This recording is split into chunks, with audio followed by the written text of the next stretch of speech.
I can hear myself. I don't like it. I don't like it. Hello. Hi, cuties. Hello.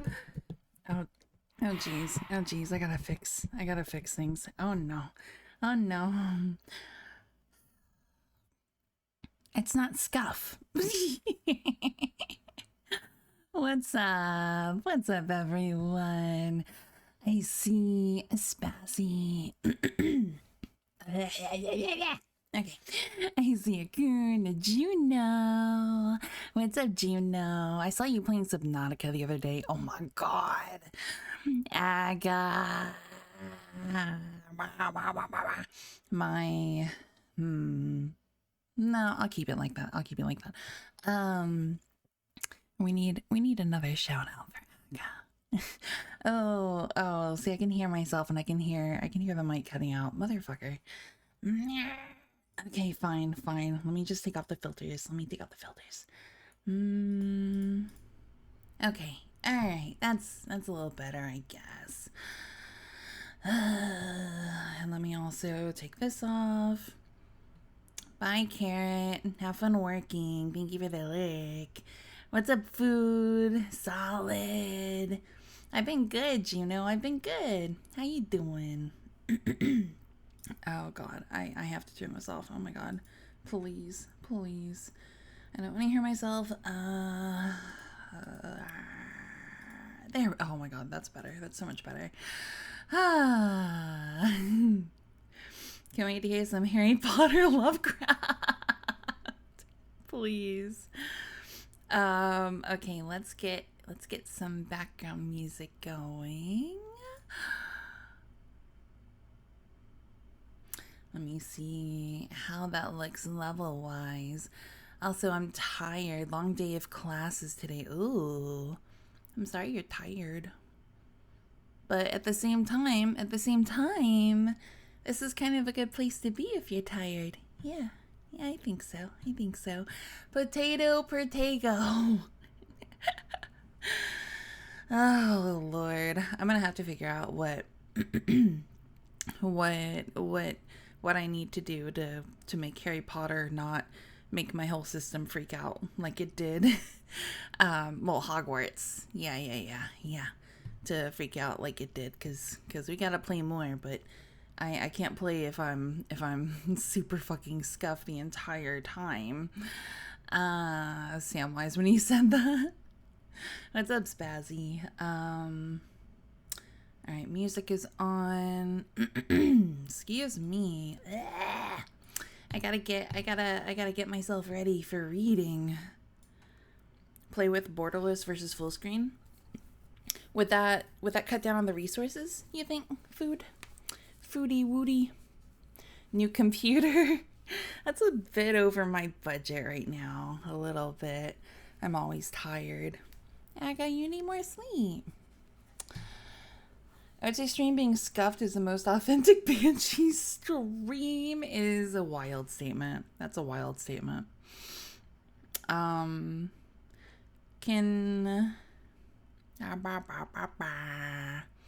Is VSync turned off? You know what? I'm gonna make notes of all of these because my dumbass does not understand a lot of the. It doesn't know, like, you know, this is the best setting to not have lag or whatever. So I'm gonna make sure. I think it's turned off, but I'm not sure.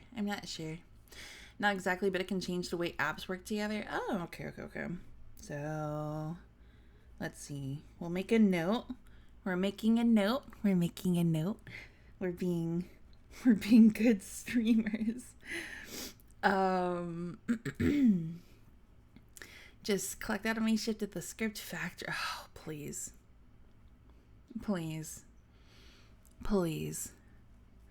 It's not screen tearing, it's drop frames with the VTuber and the game at the same time. Yeah. Is it something of note? I swear to God. It's too early for this. Yeah. Alright, I do have this set. Can y'all hear the music? The background music? It's called Flying Sleep Music. It's space ambience. And it felt really fitting. Excuse me. I know, for example, I've had my... I need to put this stuff up, my lord. Okay, here we go. So what did Ham say? Borderless or whatever? Blah, blah, blah, blah, blah. Yeah, borderless versus full screen. Alright. Borderless.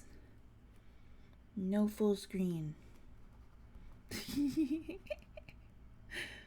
Alright.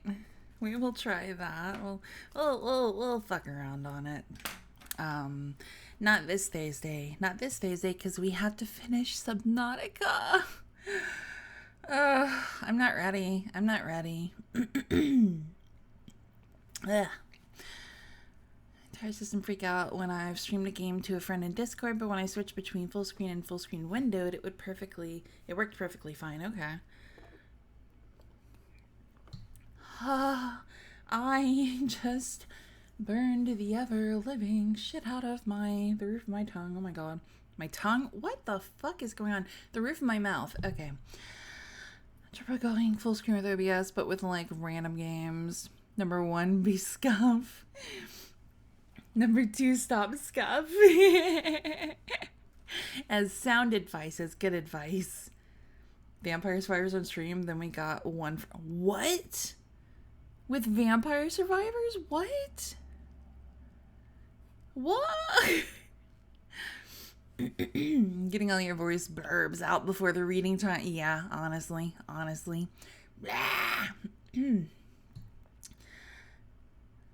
As Vampire Savior.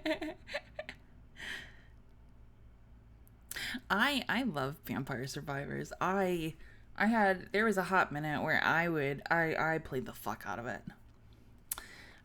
Certain games, certain like, you know, just little games like that. Oh, they just do the thing. Yeah. Here we go. You mean hide in your base for 47 minutes, leave, realize you forgot something, and then go back inside your base, forget what you needed, and end up hiding for another 32. It's not hiding, it's preparing. It's preparing. I bet it was bloody great. It looks like I was going through a tunnel. Okay, let me close that because we don't need you up there. Oh, excuse me. Okay, let's see. Let's get a little closer to you guys. Yeah. There we go. Make sure Ghosty. Make sure Dreamy's in here. There we go. Strategically delaying. No, I would never. I prefer you far away. Okay, so... Oh, oh, fuck! Everything is fucking up! No!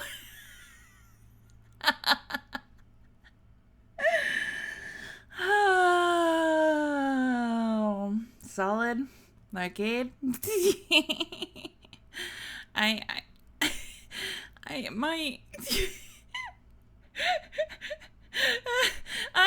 Oh, there it is.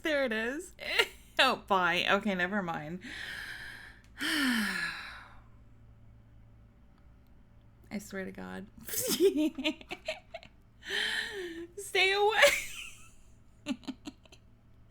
I like it. Welcome in. Can I mark off scuff now? Yeah, I guess so.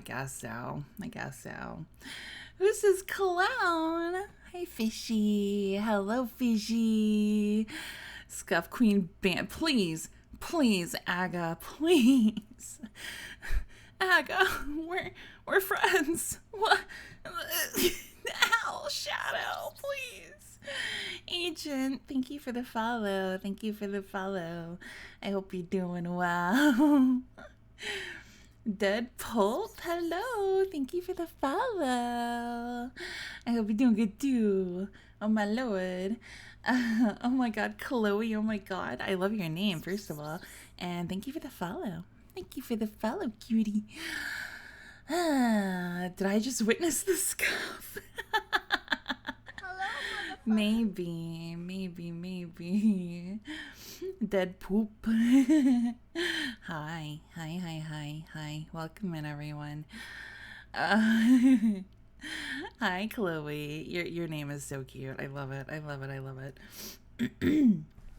I see. Oh my god, so much. It's ridiculous. I have a problem.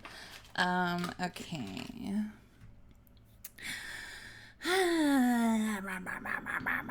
All right.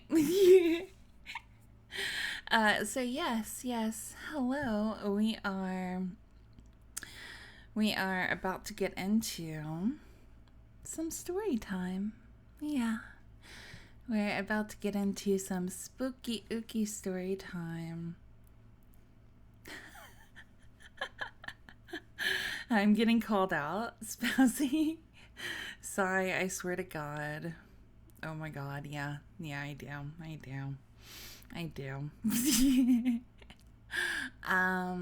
Yeah, we're gonna read some Lovecraft. We're gonna attempt, even. Oh, you can't see Jamie's head. Hold on. There we go. There's Jamie's head. Am I completely off center? I think I am. Oh Lord, things are. Here we go. Okay, let's see. We're very off center. Let's go over here. There we go. Jamie can poke around the corner a little there. Okay. Oh, Juno, thank you for the bits. You cutie. Every so often, we just have Dreamy's hat pop up. Now you're the center of attention, please. What's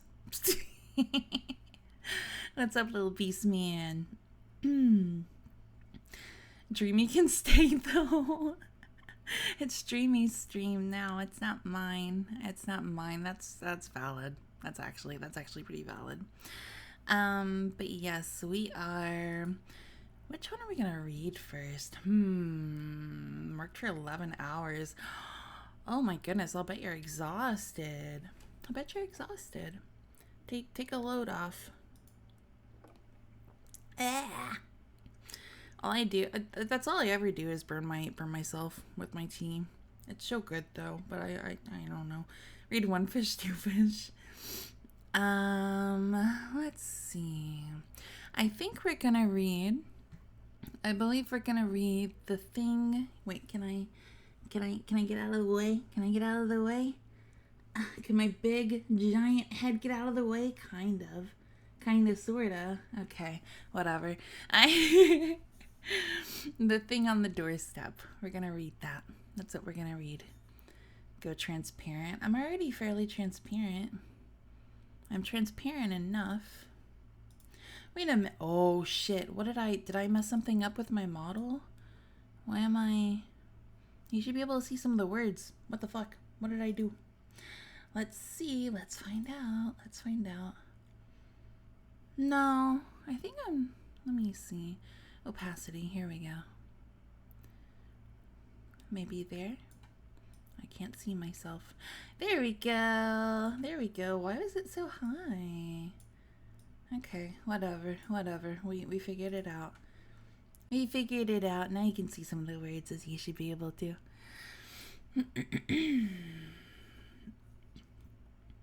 Fairly opaque to me, friend. We love Scuff. It's not a Banshee stream if it's not Scuff. Did it break with the all redeems? No, I think it was just with certain. It depends on what's behind me, I think.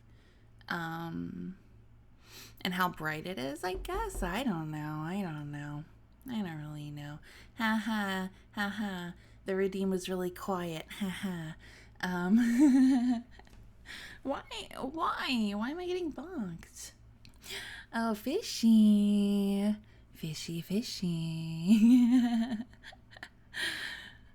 Ara. Fishy. Ara. Because it's funny. Alright. Knock for a speaker shattering knock. Well, you clicked on the wrong stream for that. I hate to say. I read the bonker demons bark. The flop I was singing low is gone and I see you streaming. That's funny. Hi Buns, welcome in.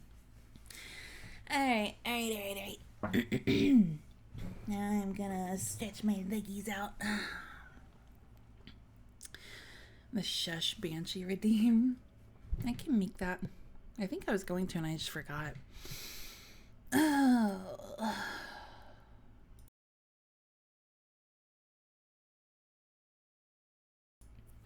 Alright.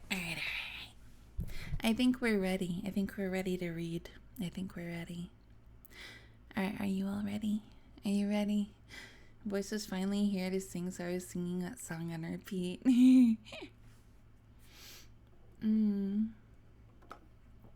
Okay.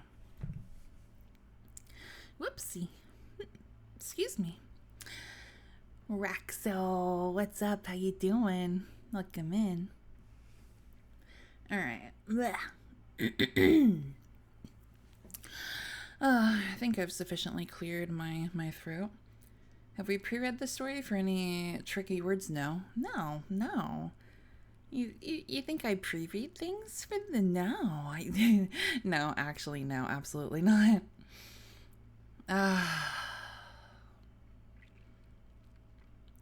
The clock. We don't speak of the clock incident. Okay, we don't speak of the clock incident.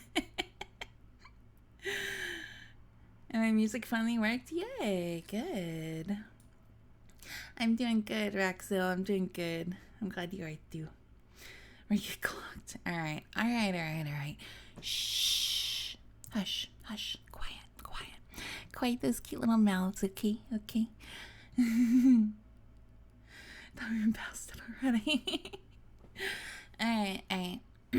We're gonna read, okay?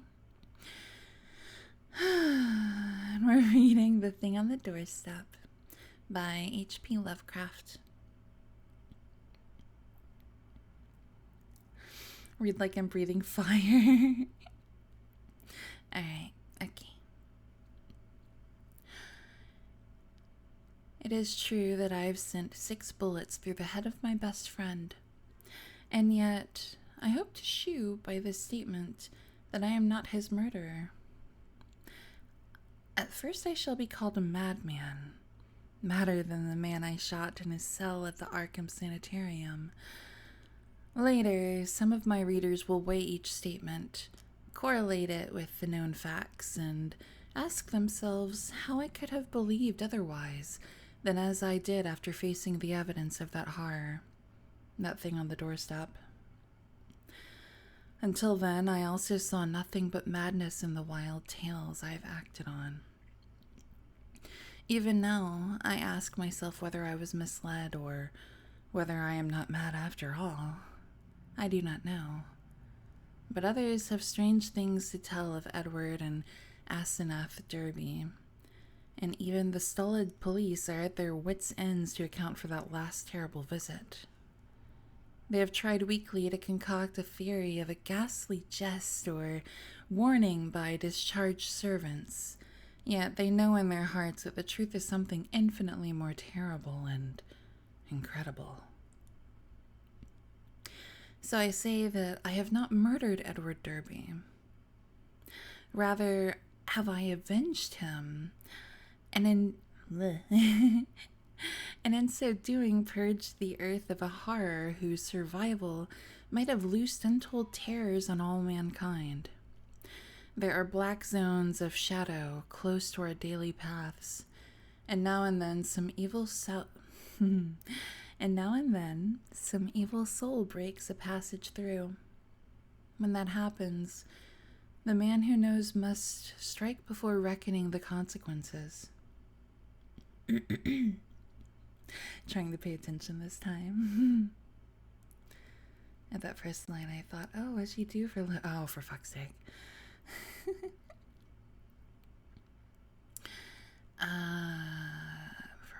Okay, yeah, I'm right here. Okay. I have known Edward Pickman Derby all his life. 8 years my junior, he was so precocious that we had much in common from the time he was 8 and I 16. Go to bed, Buns. And yeah, let me hydrate. Thank you. Thank you. And burn my tongue off. Oh my god. Jesus, okay. Oh god. It's ugh. More fun than no fun. Hello, welcome in. Trapped at work, I really shouldn't be here in Lullaby Land. Maybe you should be. You just don't know it. Yeah, Jesus burned my tongue. Let me have some water instead, my lord. Okay. Alright.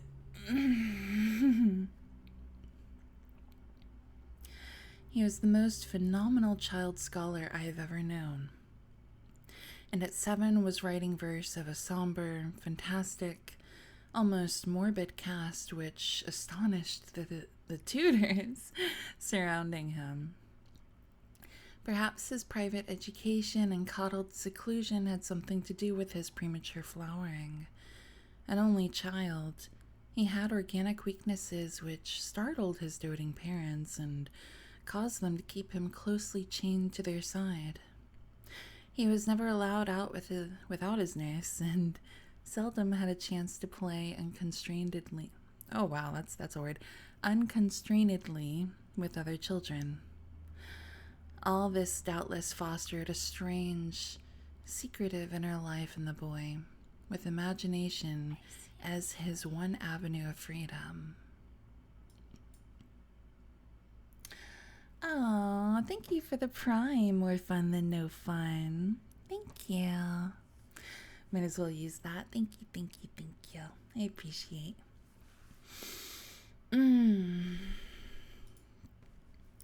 At any rate, his juvenile learning was prodigious and bizarre, and his facile writing such as to captivate me despite my greater age.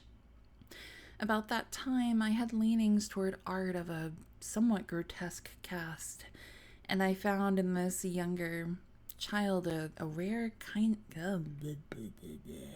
I promise I can read, I swear to God. And I found in this younger child a rare kindred spirit. What lay behind our joint love of shadows and marvels was, no doubt, the ancient, moldering, and subtly fearsome town in which we lived, witch-cursed, legend-haunted Arkham, whose huddled, sagging gambrel roofs and crumbling Georgian balustrades, that's another word, brood out the centuries beside the darkly muttering Miskatonic. Hear me better than me.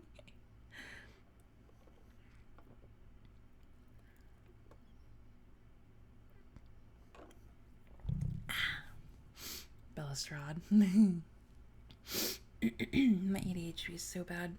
I don't even know what it is about or how it started. Yeah, okay. I was trying. Oh, thank you for the follow as well. More fun than no fun. Okay. As time went by, I turned to architecture and gave up my design of illustrating a book of Edward's demoniac. Oh my god, this is gonna be a book, this is gonna be a fun story time. Of Edward's demoniac poems. Yet our comradeship suffered no lessening. Young Derby's odd genius developed remarkably. This is gonna be a book. You're grading my pronunciation? That's okay. I do mispronounce a lot. I do. Where was I? Genius developed remarkably. And in his 18th year, his collected nightmare lyrics made a real sensation when issued under the title Azathoth and Other Horrors. He was a close correspondent of the notorious Baudelairian poet Justin Joffre, who wrote The People of the Monolith, and died screaming in a madhouse in 1926 after a visit to a sinister, ill-regarded village in Hungary. Oh, Lord.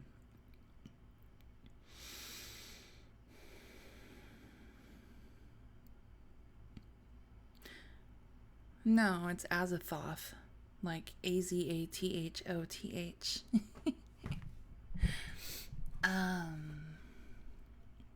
Yeah. In self-reliance and practical affairs, however, Derby was greatly retarded because of his, oh, that's a word too, Lord, because of his coddled existence. I get how it's being used there, but, is this a new dictionary? His health had improved, but his habits of childish dependence were fostered by over-careful parents, so that he never traveled alone, made independent decisions, or assumed responsibilities. It was early seen that he would not be equal to a struggle in the business or professional arena, but the family fortune was so ample that this formed no tragedy. As he grew to years of manhood, he retained a deceptive aspect of boyishness. Blonde and blue-eyed, he had the fresh complexion of a child, and his attempts to raise a mustache were discernible only with difficulty. His voice was soft and light, and his pampered, unexercised life gave him a juvenile chubbiness rather than the paunchiness of premature middle age. He was of good height, and his handsome face would have made a notable gallant? Had not his shyness held him to seclusion and bookishness. The wolf god Fenrir, thank you for the follow. I hope you're doing good. Gallant.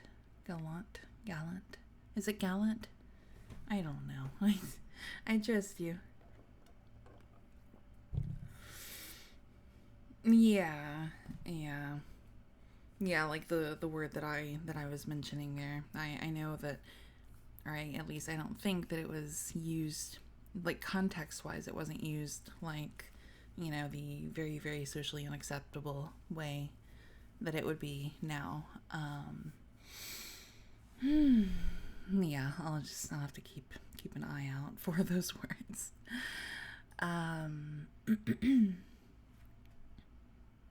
Yeah, so do I, Buns.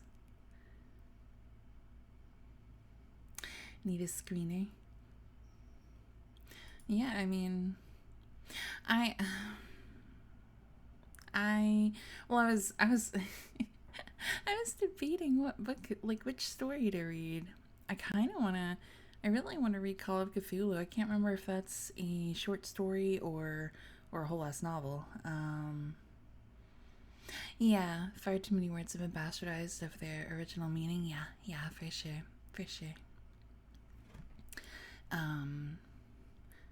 Yeah, exactly. I was actually reading that because earlier, because I didn't know much about, and I still don't know a whole bunch about the man himself.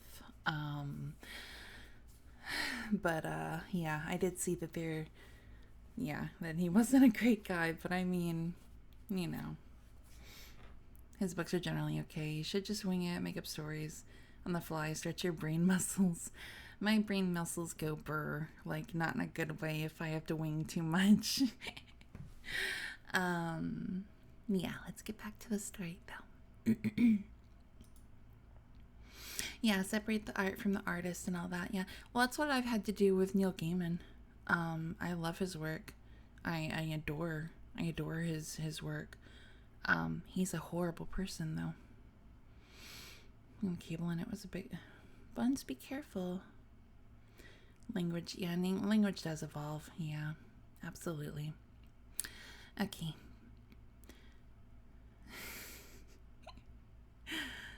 Derby's parents took him abroad every summer, and he was quick to seize on the surface aspects of European thought and expression. His Poe-like talents turned more and more toward the decadent, and other artistic sensitivenesses and yearnings were half aroused in him. We had great discussions in those days.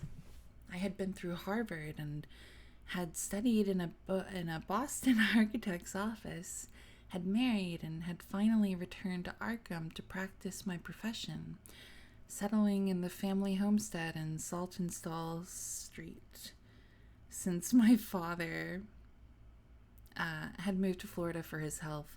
Settling in the family homestead in Saltonstall. Yeah, it must be street. Okay. Thank you for the lyric.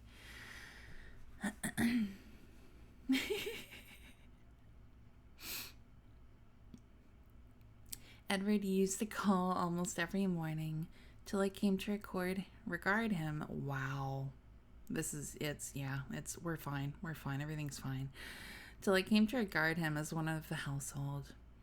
He had a characteristic way of ringing the doorbell or sounding the knocker that grew to be a veritable code signal, so that after dinner I always listened for the familiar 3 brisk strokes followed by 2 more after a pause.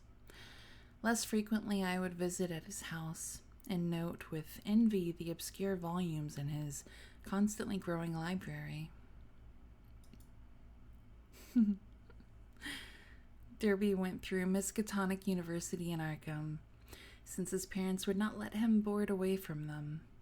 He entered at 16 and completed his course in 3 years, majoring in English and French literature and receiving high marks in everything but mathematics and the sciences. He mingled very little with the other students. Oh, my nose. Though looking enviously at the daring or bohemian set, whose superficially smart language and meaninglessly ironic pose he aped, and whose dubious conduct he wished he dared adopt. What he did do was to become an almost fanatical devotee of subterranean magical lore, for which Miskatonic's library was and is famous. Always a dweller on the surface of fantasy and strangeness, he now delved deep into the actual runes and riddles left by a fabulous past for the guidance or puzzlement of posterity. He read things like the frightful Book of Abon, I don't know. That's very German. The Sprecklichen Kulten of von Junst, and the forbidden Necronomicon of the mad Arab Abdul Al-Hazred, though he did not tell his parents he had seen them. Edward was 20 when my son and only child was born, and seemed pleased when I named the newcomer Edward Derby Upton after him. I can see that partially behind you, yeah. See, look, you can kind of see it right there. See? That's a sentence in a word. You tried it, the word I gave up at a point spouse can suck it. Yeah. Okay, let me take a sip. I didn't grade that one. Okay.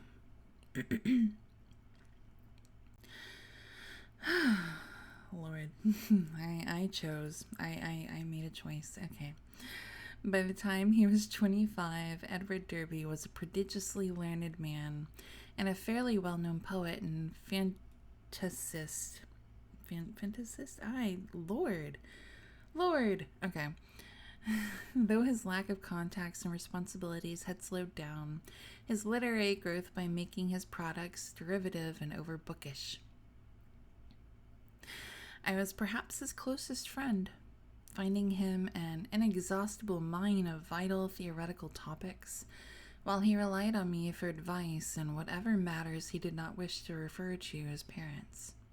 He remained single, more through shyness, inertia, and parental protectiveness than through inclination, and moved in society only to the slightest and most perfunctory extent. When the war came, both health and ingrained timidity kept him at home. I went to Plattsburgh for a commission, but never got overseas. So the years wore on. Edward's mother died when he was 34, and for months he was incapacitated by some odd psychological malady.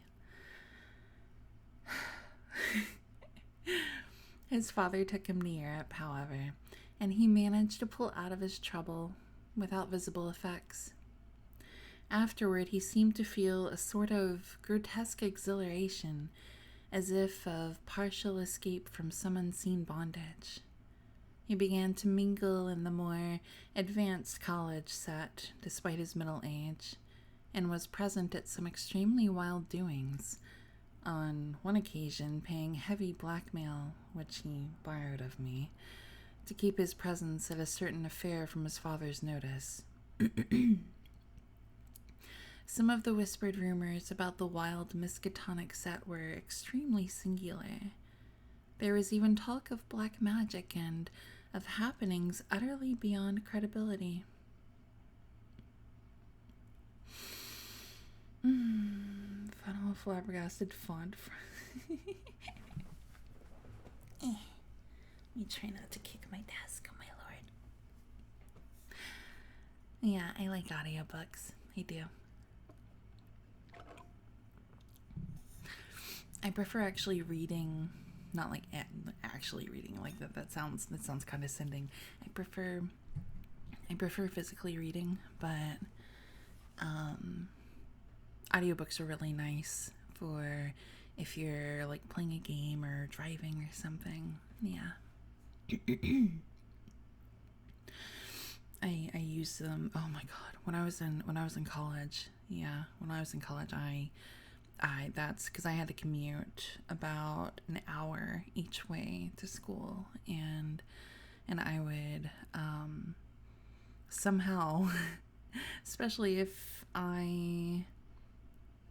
while working too, but especially if I wasn't like too terribly tired, because I worked through college, and I got absolutely no sleep. I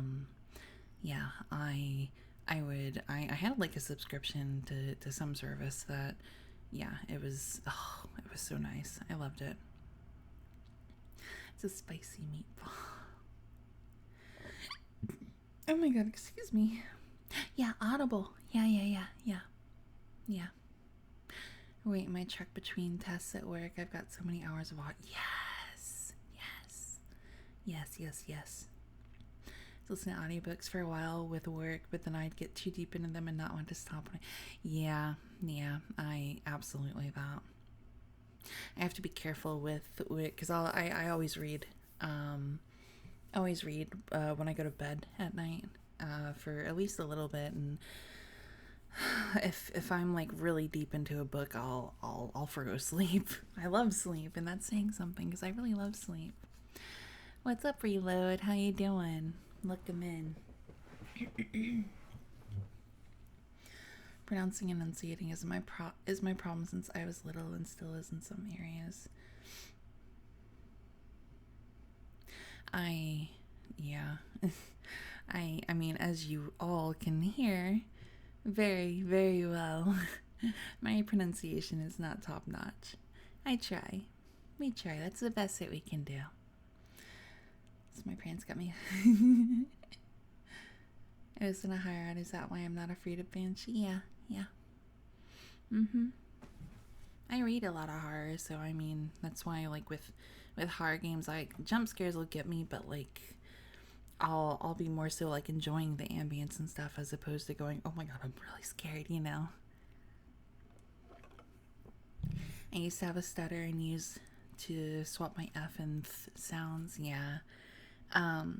Speech impediments. Oh, excuse me. I promise I'm gonna get back to the book in a minute, or the story in a minute. Yeah, speech impediments can do a number on reading, and it's a shame. It's a shame because reading is so good. It's so good for you. I become too powerful in a sense that if I get scared, I just close the book.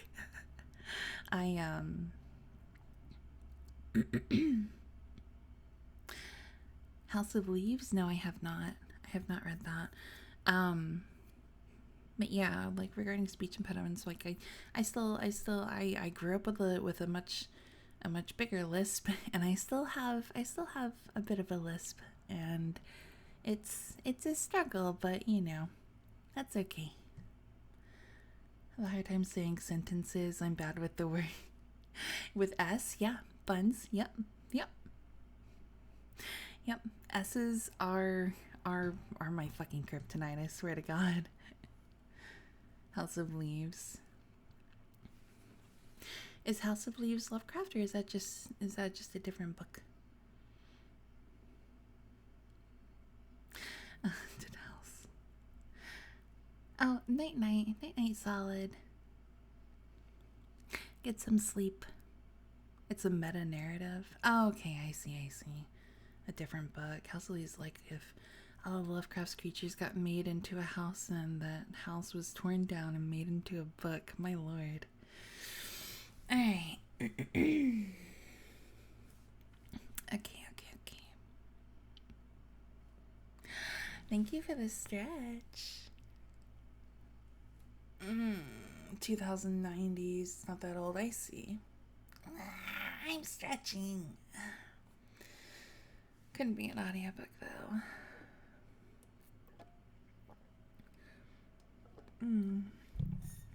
You forgot the book. I see what you did there. Okay. Yeah. Big ass burritos. Thank you for the follow. Don't throw the book at me. I hope you're doing good. Okay. Edward was 38 when he met Asenath. Asenath? Can you see the word? Probably not. That's her name though. Okay. She was... What book is this? Things with the formatting of the book that can't be done any other way. This is The Thing on the Doorstep by H.P. Lovecraft. Excuse me. I took allergy medicine, so I'm probably gonna get sleepy, but imagine getting named ass. Imagine.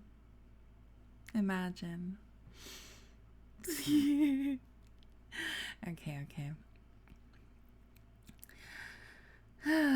She was, I judge, about 23 at the time and was taking a special course in medieval metaphysics at Miskatonic.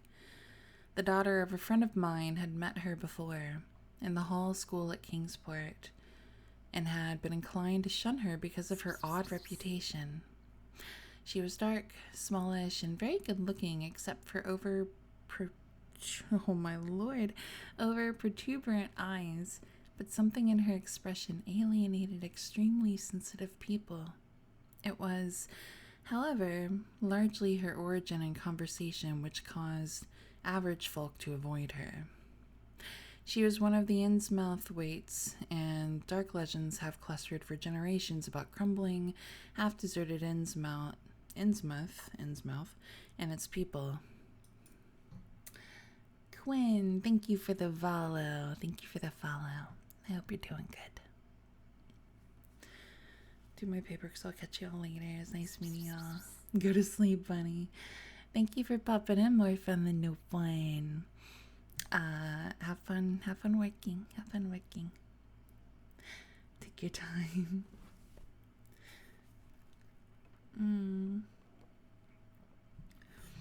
No. Hi, Frostbite. Welcome back. Thank you, Coon. That was smart. That was smart.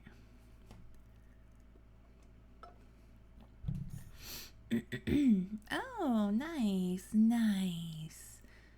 Yeah, I figured if, you know, if people happen to see and they were a little bored or a little sleepy, they might want to come in for me attempting to read for story time. Lilith, thank you for the follow. I hope you're doing good. Other mods might be smart too. Hint, hint. I guess so. All of my mods are wonderful. They're all wonderful. Let's see. Where were we? Here we are. Oh, thank you for the head pats and crowned. I see you. Banning all of you. A headache. I hope you take some medicine. I hope it goes down. I hope it stops aching your head. Jonathan, hello. Welcome in. In the carrot patch. Okay. There are tales of horrible bargains about the year 1850 and of a strange element not quite human in the ancient families of the rundown fishing port. Tales such as only old-time Yankees can devise and repeat with proper awesomeness. I wish I knew how to say that name. Laura Ethereal. I love that word, ethereal. Thank you for the follow. Lore, I'm so sorry. Lore Ethereal. Thank you for the follow. I hope you're doing good.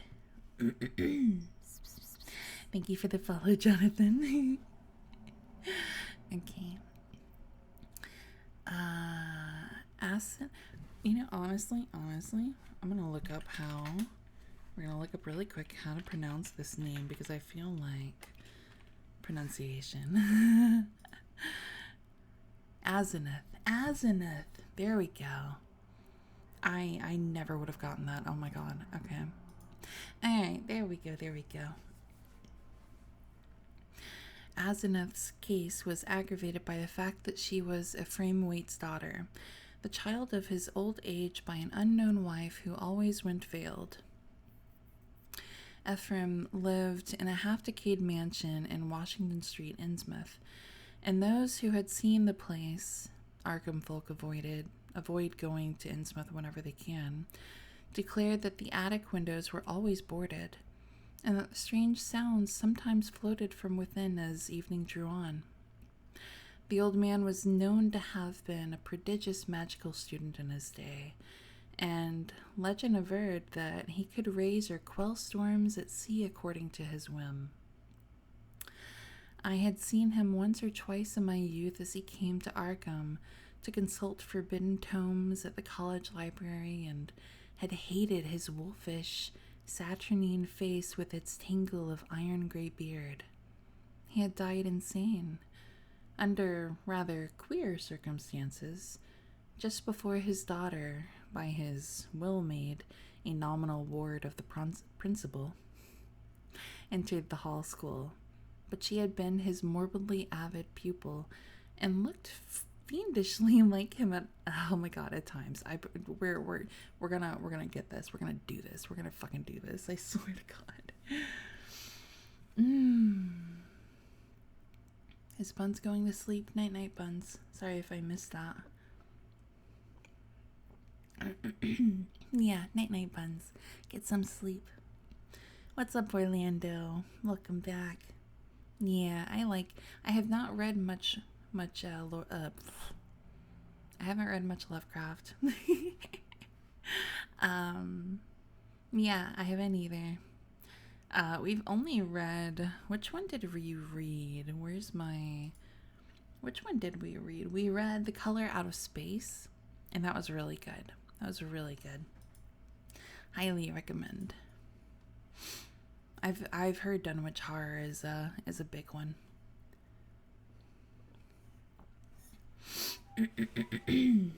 Excuse me, Warcraft star, I swear to God. Alright. The friend whose daughter had gone to school with Azimuth, repeated many curious things when the news of Edward's acquaintance with her began to spread about.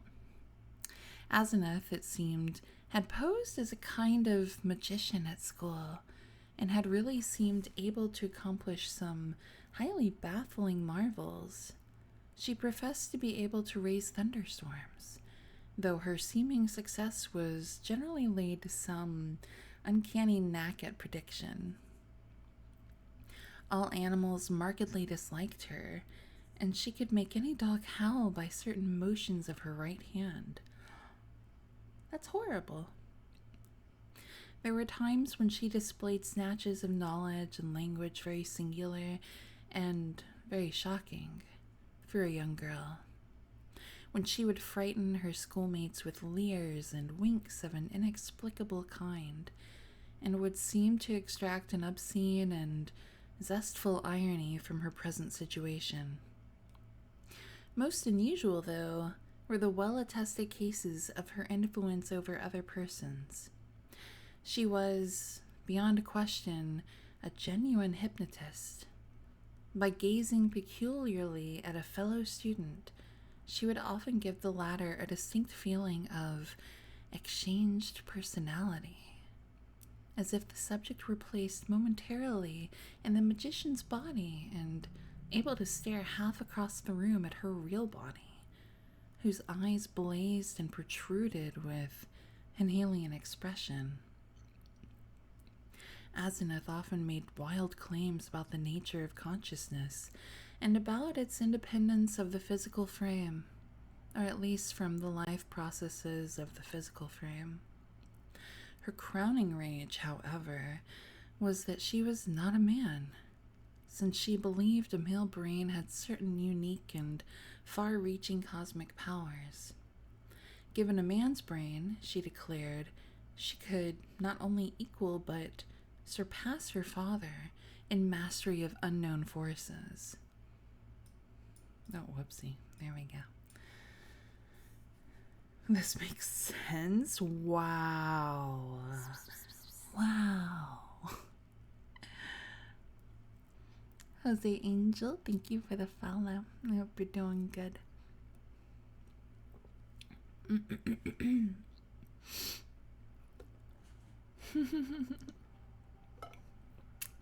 I did voice, so I feel compelled to start following you. Thank you.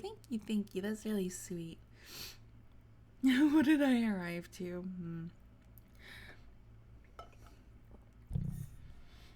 Okay. If you say so.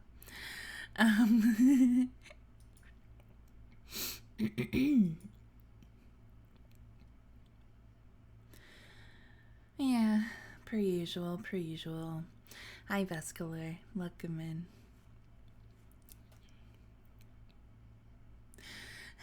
The snipers are on me. Okay. Edward met Azimuth at a gathering of intelligentsia held in one of the students' rooms, and could talk of nothing else when he came to see me the next day. He had found her full of the interests and erudition which engrossed him most, and was, in addition, wildly taken with her appearance. I had never seen the young woman, and recalled casual references only faintly, but I knew who she was. It seemed rather regrettable that Derby should become so appeased about her. That's kind of rude. But I said nothing to discourage him, since infatuation thrives on opposition. He was not... Emotional damage! Buns, I swear to God.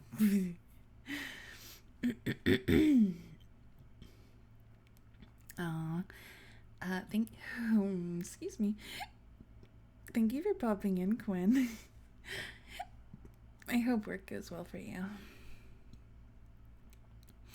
Infatuation thrives on opposition. He was not, he said, mentioning her to his father. In the next few weeks, I heard of very little but Asenath from young Derby. Others now remarked Edward's autumnal gallantry, though they agreed that he did not look even nearly his actual age, or seem at all inappropriate as an escort for his bizarre divinity. He was only a trifle paunchy despite his indolence and self-indulgence, and his face was absolutely without lines. Asenath, on the other hand, had the premature crow's feet which come from the exercise of an intense will. About this time, Edward brought the girl to call on me, and I at once saw that his interest was by no means one-sided. She eyed him continually with an almost predatory air, and I perceived that their intimacy was beyond entangling. Soon afterward, I had a visit from old Mr. Derby, whom I had always admired and respected. He had heard the tales of his son's new friendship and had wormed the whole truth out of the boy. Edward meant to marry Asenath and had even been looking at houses in the suburbs. Knowing my usually great influence with his son, the father wondered if I could help to break the ill-advised affair off, but I regretfully expressed my doubts. This time it was not a question of Edward's weak will, but of the woman's strong will. The perennial child had transferred his dependence from the parental image to a new and stronger image, and nothing could be done about it. Turtle boy, thank you for the resub. Thank you for the prime. Oh, thank you. Welcome in, by the way. Oh. The original Dummy Mommy, please.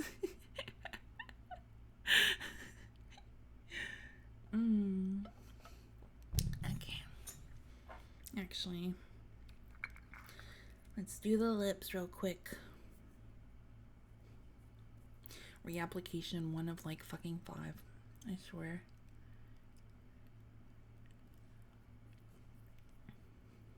I listened to a roleplay about this. Okay.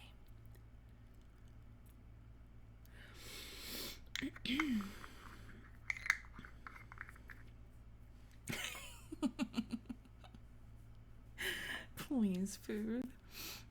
Okay.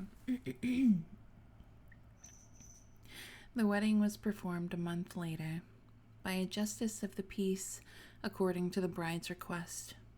Mr. Derby, at my advice, offered no opposition, and he, my wife, my son, and I attended the brief ceremony, the other guests being wild young people from the college. Asenath had bought the old Crown and Shield place in the country at the end of High Street, and they proposed to settle there after a short trip to Innsmouth, whence 3 servants and some books and household goods were to be brought.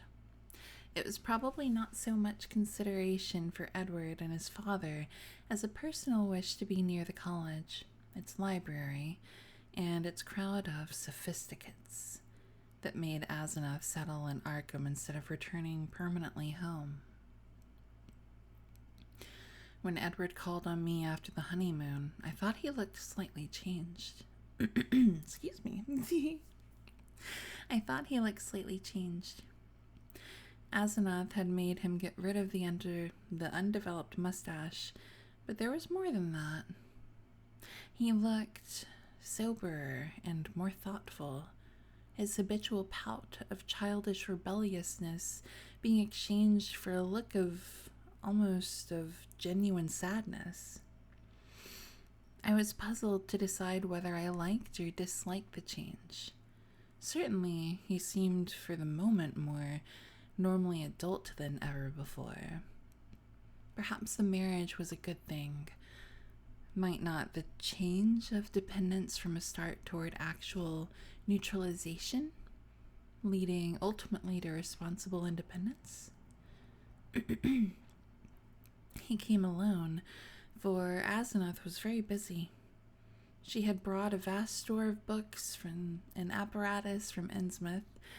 Derby shuddered as he spoke the name, and was finishing the restoration of the Crown and Shield house and grounds.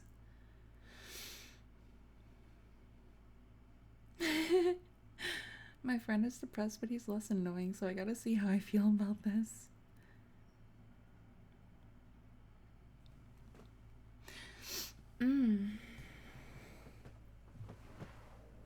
Oh, goodness.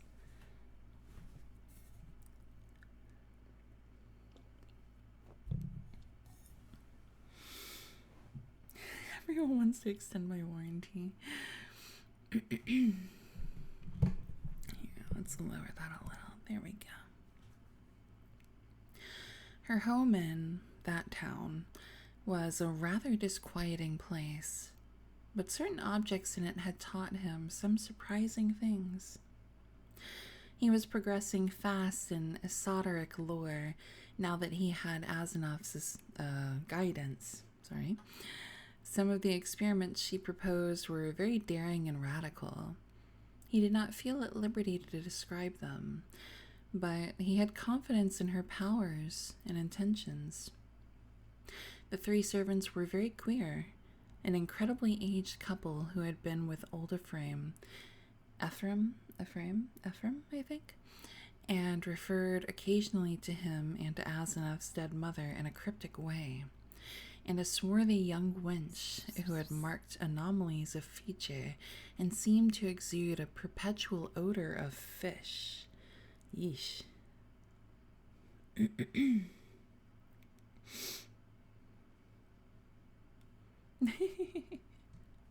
Eternal Darkness, thank you for the follow. I hope you're doing good. I like fish, but fish odor,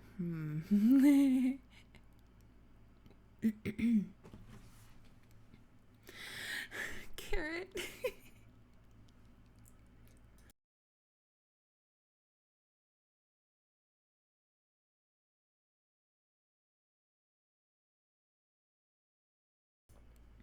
Why not both?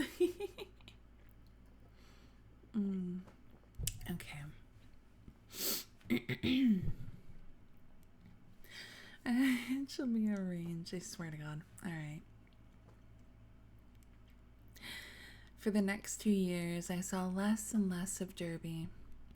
A fortnight would sometimes slip by without the familiar 3 and 2 strokes at the front door, and when he did call, or when, as happened with increasing infrequency, I called on him, he was very little disposed to converse on vital topics.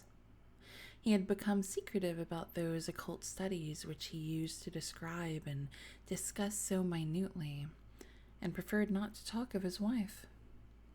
She had aged tremendously since her marriage, till now. Oddly enough, she seemed the elder of the two. Her face held the most concentratedly determined expression I had ever seen, and her whole aspect seemed to gain a vague, unplaceable repulsiveness. My wife and son noticed it as much as I, and we all ceased gradually to call on her, for which Edward admitted in one of his boyishly tactless moments she was unmitigatedly grateful. Wow. Occasionally the Derbys would go on long trips, ostensibly to Europe, though Edward sometimes hinted at obscure destinations. Can we time out a mod, please? I can watch these kids again. Unplaceable repulsiveness. Okay.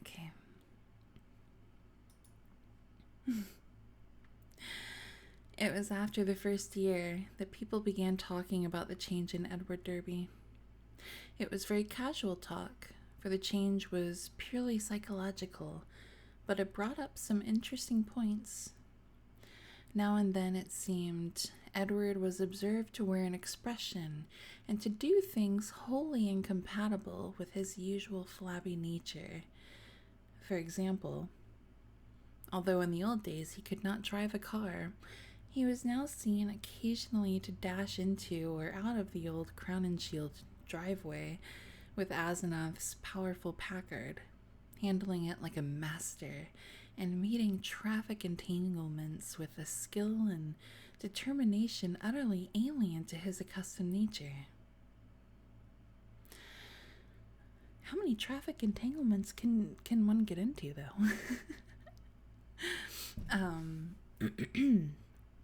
In such cases, he seemed always to be just back from some trip or just starting on one.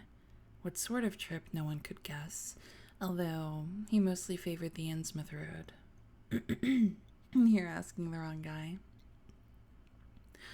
Oddly, the metamorphosis did not seem altogether pleasing. People said he looked too much like his wife, or like old Ephraim Wade himself, in these moments. Or perhaps these moments seemed unnatural because they were so rare. Sometimes, hours after starting out in this way, he would return listlessly sprawled on the rear seat of the car while an obviously hired chauffeur or mechanic drove. Also, his preponderant aspect on the streets during his decreasing round of social contacts, including, I may say, his calls on me, was the old-time indecisive one. Its irresponsible childishness, even more marked than in the past. While Asenath's face aged, Edward's, aside from those exceptional occasions, actually relaxed into a kind of exaggerated immaturity, save when a trace of the new sadness or understanding would flash across it. It was really very puzzling. Meanwhile, the Derbys almost dropped out of the gay college circle. Back when gay only meant happy. Not through their own disgust, we heard, but because something about their present studies shocked even the most callous of the other decadents.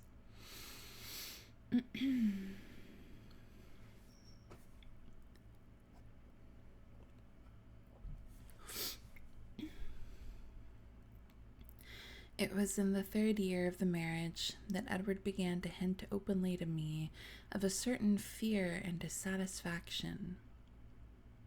It took him 3 years to get to that. Okay. He would let fall remarks about things going too far, and would talk darkly about the need of saving his identity. At first, I ignored such references, but in time, I began to question him guardedly, remembering what my friend's daughter had said about Asenath's hypnotic influence over the other girls at school. The cases where students had thought they were in her body, looking across the room at themselves. The questioning seemed to make him at once alarmed and grateful, and once he mumbled something about having a serious talk with me later.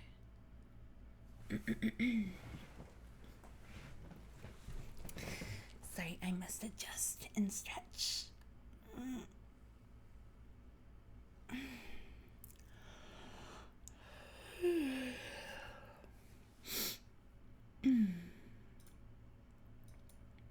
Okay.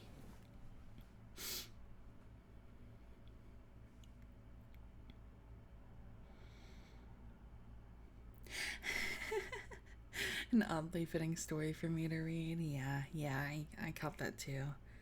My autobiography, please.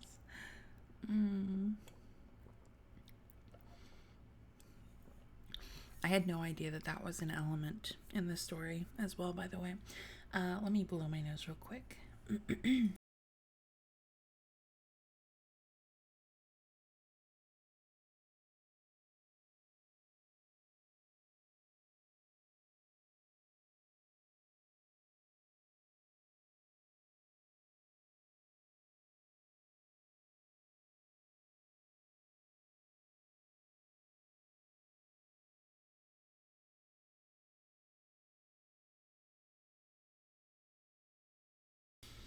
Really? Really?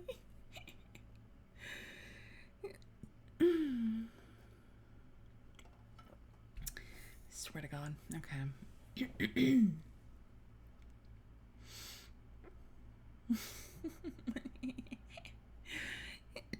Excuse me. Really? What? Yeah. Oh. Okay, I'm gonna read.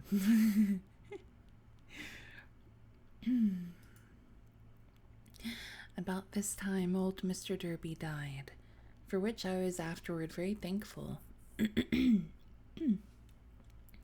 Edward was badly upset, though by no means disorganized.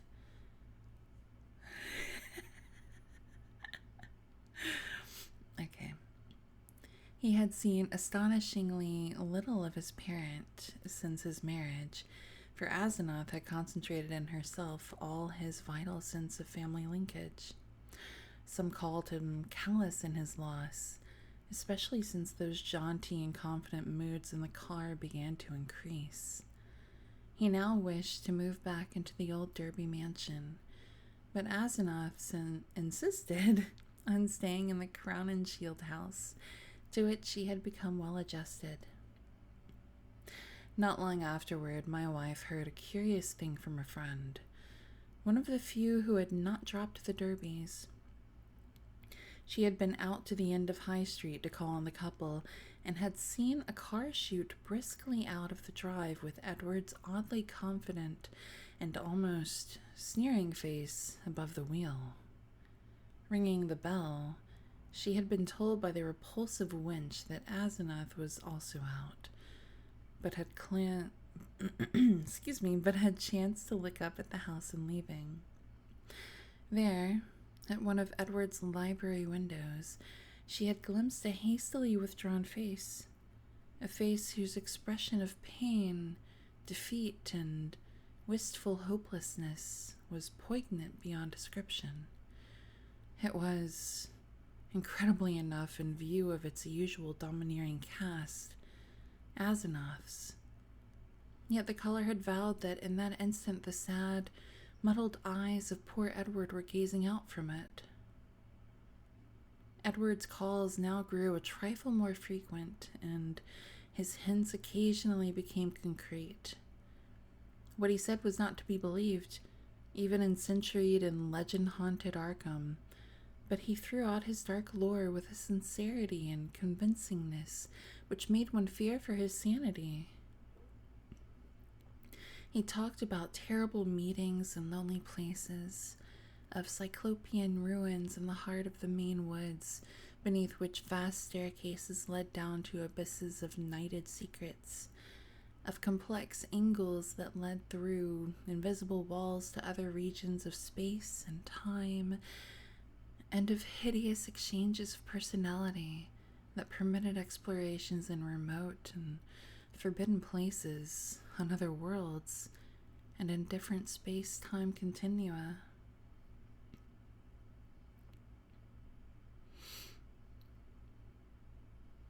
Wait, where was that word? Where was that word? Oh well. Spazzy, would you stop? You're making me like... You're not helping.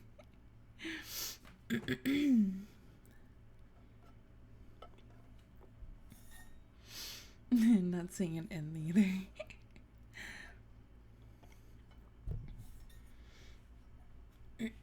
Oh.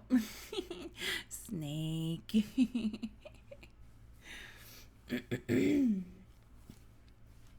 Yeah, it was, I believe it was spelled poignant. Let me see. Chat's supposed to be helpful. I mean, I know, but it's making me a little like, I feel like it's making me fudge up a little bit more. Where was that word? I don't see it now. Oh well. Okay. He would now and then back up certain crazy hints by exhibiting objects which utterly nonplussed me. I mean, I'm very much stumbling through, but thank you. I appreciate. Elusively colored and bafflingly textured objects like nothing ever heard of on Earth, whose insane curves and surfaces answered no conceivable purpose and followed no conceivable geometry. These things, he said, came from outside, and his wife knew how to get them. Sometimes, but always in frightened and ambiguous whispers, he would suggest things about old Ephraim Waite, whom he had seen occasionally at the college library in the old days. These adumbrations were never specific, but seemed to revolve around some especially horrible doubt as to whether the old wizard were really dead, in a spiritual as well as corporeal sense. She shops on Temu. At times, Derby would halt abruptly in his revelations, and I wondered whether Asenath could possibly have divined his speech at a distance and cut him off through some unknown sort of telepathic mesmerism, some power of the kind she had displayed at school. Certainly, she suspected that he told me things, for as the weeks passed, she tried to stop his visits with words and glances of a most inexplicable potency. Only with difficulty could he get to see me, for although he would pretend to be going somewhere else, some invisible force would generally clog his motions or make him forget his destination for the time being. His visits usually came when Asenath was away in her own body, as he once oddly put it. She always found out later. The servants watched his goings and comings, but evidently she thought it inexpedient to do anything drastic. Derby had been married more than 3 years on that August day when I got the telegram from Maine. I had not seen him for 2 months, but had heard he was away on business. Asenath was supposed to be with him, though watchful gossips declared there was someone upstairs in the house behind the doubly curtained windows. They had watched the purchases made by the servants, and now the town marshal of Chesuncook had wired of the draggled madman who stumbled out of the woods with delirious ravings and screamed to me for protection. It was Edward, and he had been just able to recall his own name and my name and address.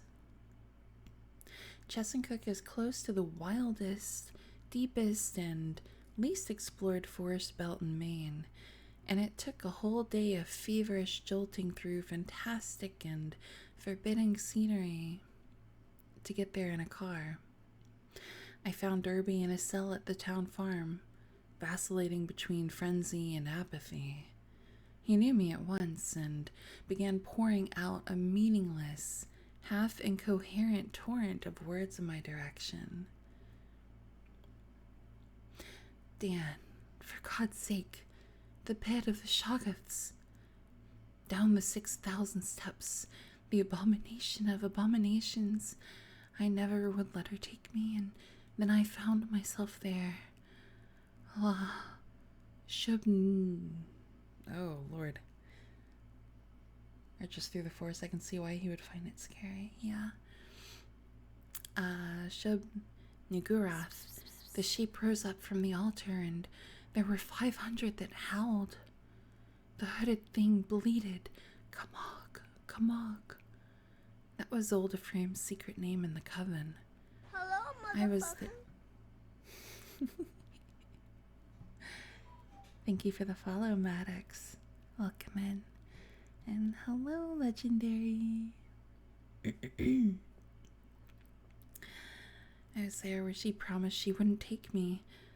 A minute before I was locked in the library, and then I was there where she had gone with my body, in the place of utter blasphemy, the unholy pit where the black realm begins and the watcher guards the gate. I saw a Shoggoth. It changed shape. I can't stand it. I won't stand it. I'll kill her if she ever sends me there again. I'll kill that entity. Her, him, it. I'll kill it. I'll kill it with my own hands. Turtle. Me logging on the Twitter. Alright, let me do that. Please. Okay.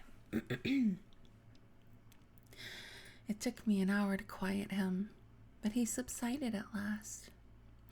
The next day I got him decent clothes in the village and set out with him for Arkham. His fury of hysteria was spent, and he was inclined to be silent, though he began muttering darkly to himself when the car passed through Augusta. Food, please. As if the sight of a city aroused unpleasant memories.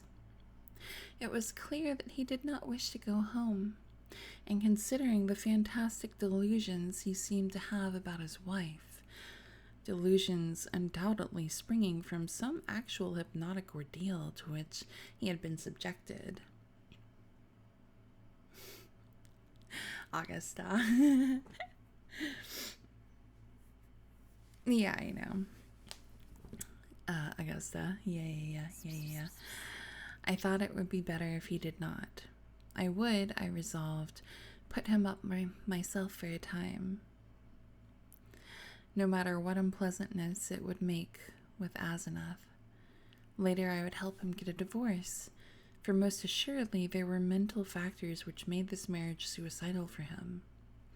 When we struck open country again, Derby's muttering faded away, and I let him nod and drowse on the seat beside me as I drove. Thank you for the follow, Leon. Welcome in.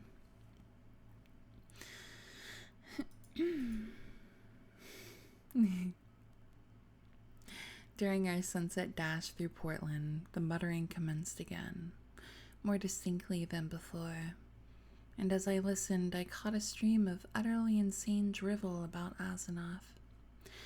The extent to which she had preyed on Edward's nerves was plain, for he had woven a whole set of hallucinations around her. His present predicament, he mumbled furtively, was only one of a long series. She was getting hold of him, and he knew that someday she would never let go. Even now, she probably let him go only when she had to, because she couldn't hold on long at a time.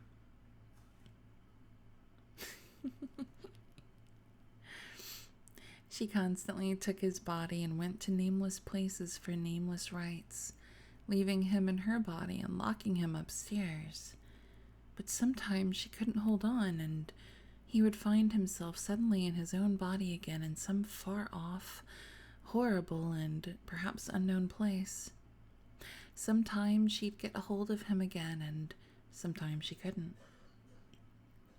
Often he was left stranded somewhere as I had found him. Time and again he had to find his way home from frightful distances, getting somebody to drive the car after he found it. The worst thing was that she was holding on to him longer and longer at a time. She wanted to be a man, to be fully human. That was why she got hold of him.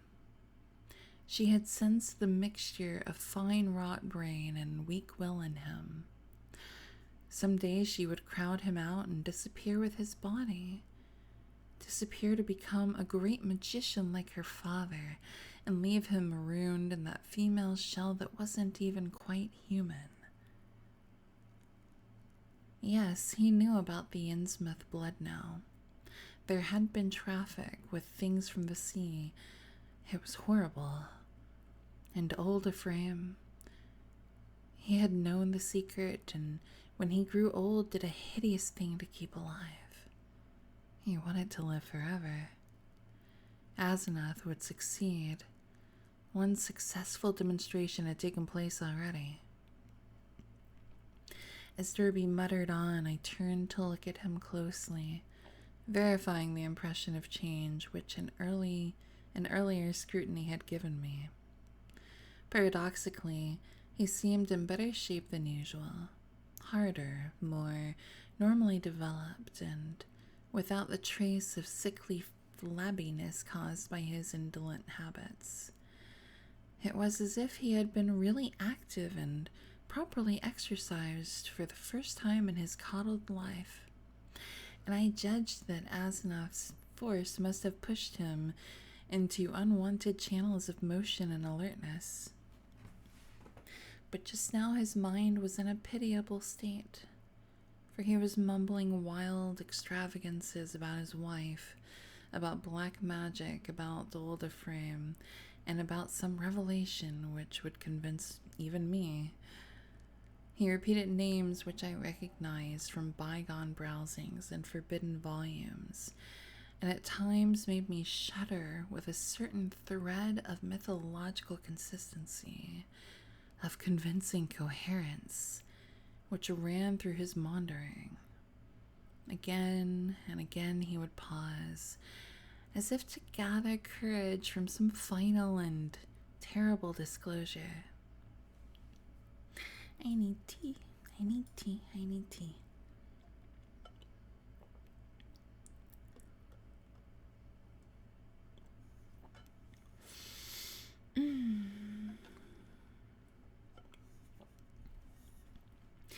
Are you comfy?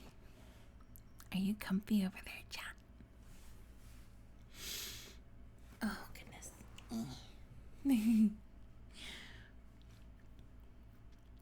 Okay. Dan, don't you remember him? The wild eyes and the unkempt beard that never turned white. He glared at me once and I never forgot it. Yeah, I saw that, Spazzy. Now she glares that way. And I know why. He found it in the Necromonicon. The formula. I don't dare tell you the page yet, but when I do, you can read and understand. Then you will know what has engulfed me. On, body to body to body. He means never to die. The life glow. He knows how to break the link. It can flicker on a while even when the body is dead. I'll give you hints and maybe you'll guess. Listen, Dan. Do you know why my wife always takes such pains with that silly backhand writing? Have you ever seen a manuscript of Oldeframe's? Do you want to know why I shivered when I saw some hasty notes Asenath had jotted down?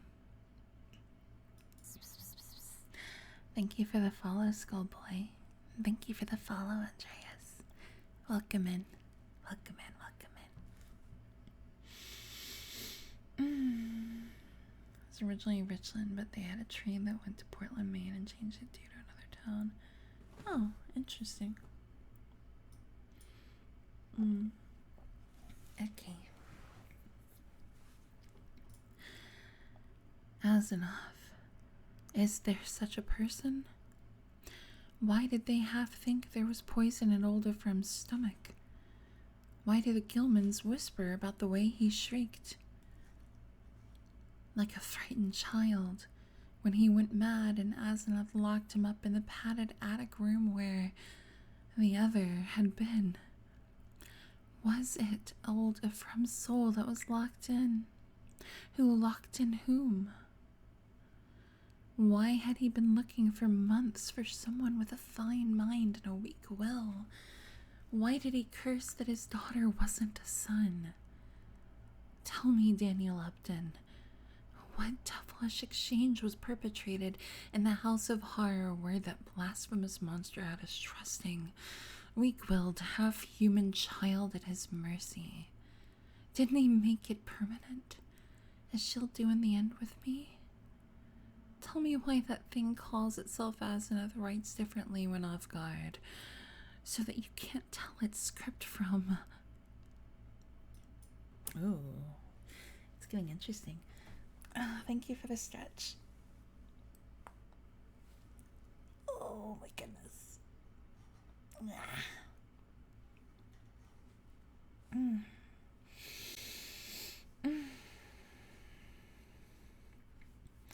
I'm just looking around for others and be like, yeah, that's good, let's use it.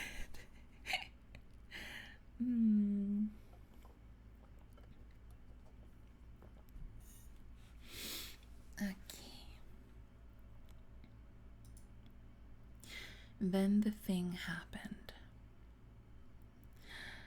Derby's voice was rising to a thin treble scream as he raved, when suddenly it was shut off with an almost mechanical click. Ooh.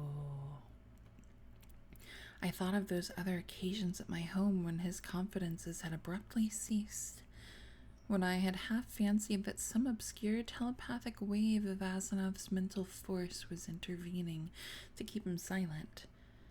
This, though, was something altogether different, and I felt infinitely more horrible. The face beside me was twisted almost unrecognizably for a moment, while through the whole body there passed a shivering motion, as if all the bones, organs, muscles, nerves, and glands were readjusting themselves to a radically different posture, set of stresses, and general personality.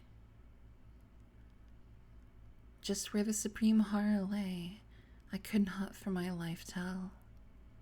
Yet there swept over me such a swamping wave of sickness and repulsion, such a freezing, petrifying sense of utter alienage and abnormality, that my grasp of the wheel grew feeble and uncertain. The figure beside me seemed less like a lifelong friend than like some monstrous intrusion from outer space, some damnable, utterly accursed focus of unknown and malign cosmic forces. I had faltered only a moment, but before another moment was over, my companion had seized the wheel and forced me to change places with him. The dusk was now very thick, and the lights of Portland far behind, so I could not see much of his face. The blaze of his eyes, though, was phenomenal, and I knew that he must now be in that queerly energized state, so unlike his usual self, which so many people had noticed.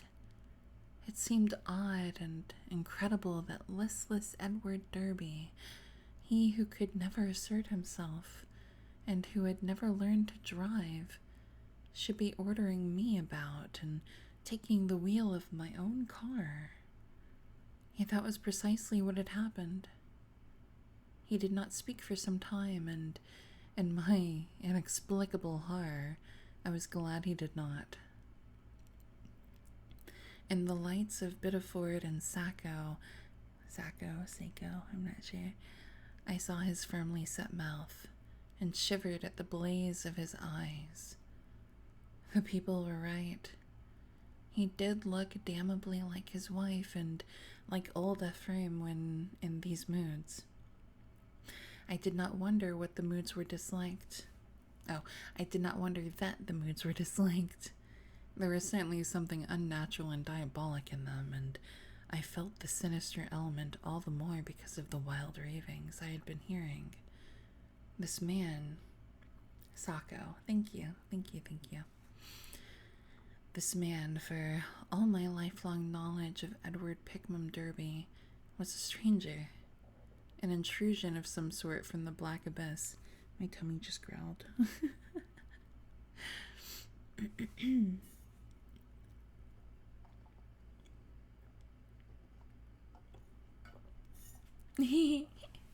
Something supposed to be horrific is comfy from you. I've been stuck in a dopamine mode. Thank you. I hope so. Oh my lord, that was my neck. Okay.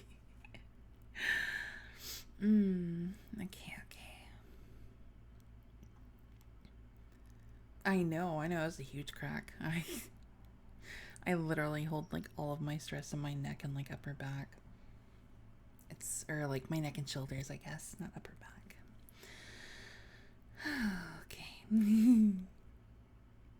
Snap, crackle, pop. Is it stress or it's both. It's both.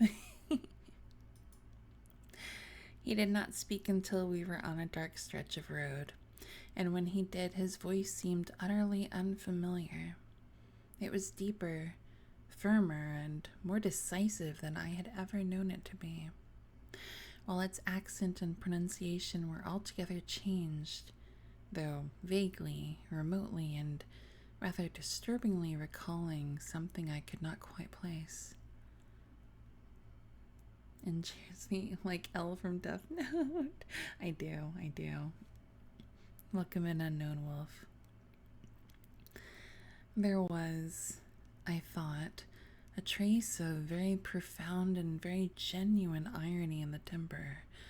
Not the flashy, meaninglessly jaunty pseudo-irony of the callow sophisticate, which Derby had habitually affected, but something grim, basic, pervasive, and potentially evil. I marveled at the self-possession so soon following the spell of panic-struck muttering. Thank you for the follow, Subwinter. Thank you. Welcome in.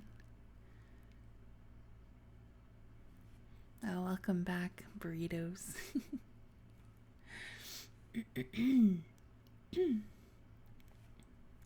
It's not too late for you.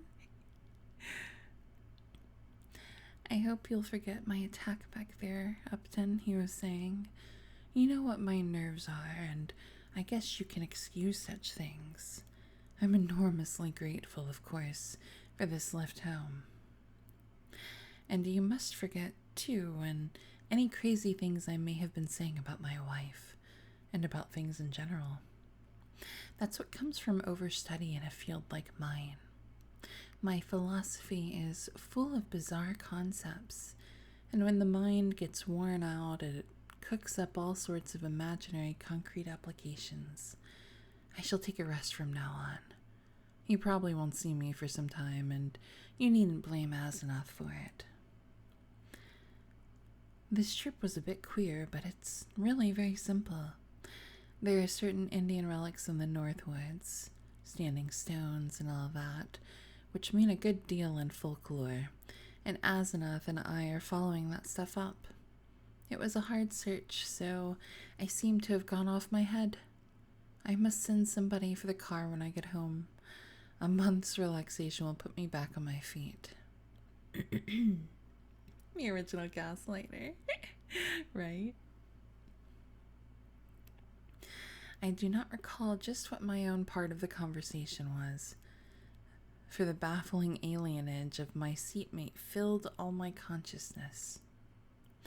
With every moment, my feeling of elusive cosmic horror increased, till at length I was in a virtual delirium of longing for the end of the drive.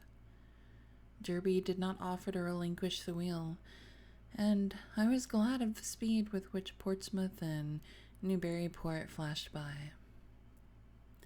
At the junction where the main highway runs inland and avoids Innsmouth, I was half afraid my driver would take the bleak shore road that goes through that damnable place. He did not, however, but darted rapidly past Rowley and Ipswich toward our destination. We reached Arkham before midnight and found the light still on at the old Crown and Shield house. Derby left the car with a hasty repetition of his thanks, and I drove home alone with a curious feeling of relief. It had been a terrible drive, all the more terrible because I could not quite tell why, and I did not regret Derby's forecast of a long absence from my company. It's spooky, spooky.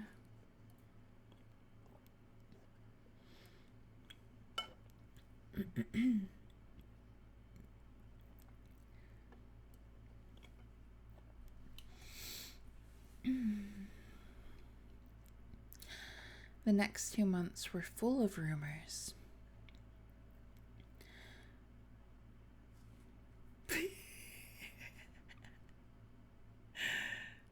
A dreamy read while you relax. I know, right? Okay, the next 2 months were full of rumors.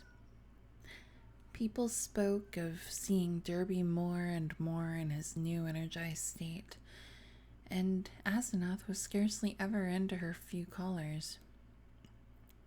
I had only one visit from Edward, when he called briefly in Asenath's car, duly reclaimed from wherever he had left it in Maine, to get some books he had lent me. He was in his new state, and paused only long enough for some evasively polite remarks. It was plain that he had nothing to discuss with me when in this condition, and I noticed that he did not even trouble to give the old 3 and 2 signal when ringing the doorbell. Ooh, that's creepy. That's so creepy. It's little tells like that. Yeah. As on that evening in the car, I felt a faint, infinitely deep horror, which I could not explain, so that his swift departure was a prodigious relief. In mid-September, Derby was away for a week, and some of the decadent college set talked knowingly of the matter, hinting at a meeting with a notorious cult leader, lately expelled from England, who had established headquarters in New York. For my part, I could not get that strange ride from Maine out of my head. The transformation I had witnessed had affected me profoundly, and I caught myself again and again trying to account for the thing, and for the extreme horror it had inspired in me.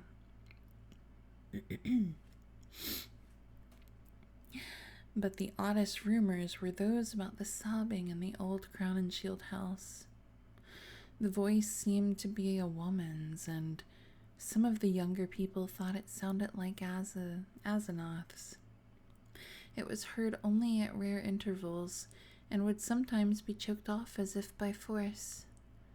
There was talk of an investigation, but this was dispelled one day when Asenath appeared in the streets and chatted in a sprightly way with a large number of acquaintances, apologizing for her recent absences and speaking incidentally about the nervous breakdown and hysteria of a guest from Boston. The guest was never seen, but Asenath's appearance left nothing to be said. And then someone complicated matters by whispering that the sobs had once or twice been in a man's voice. Creepy, creepy, creepy.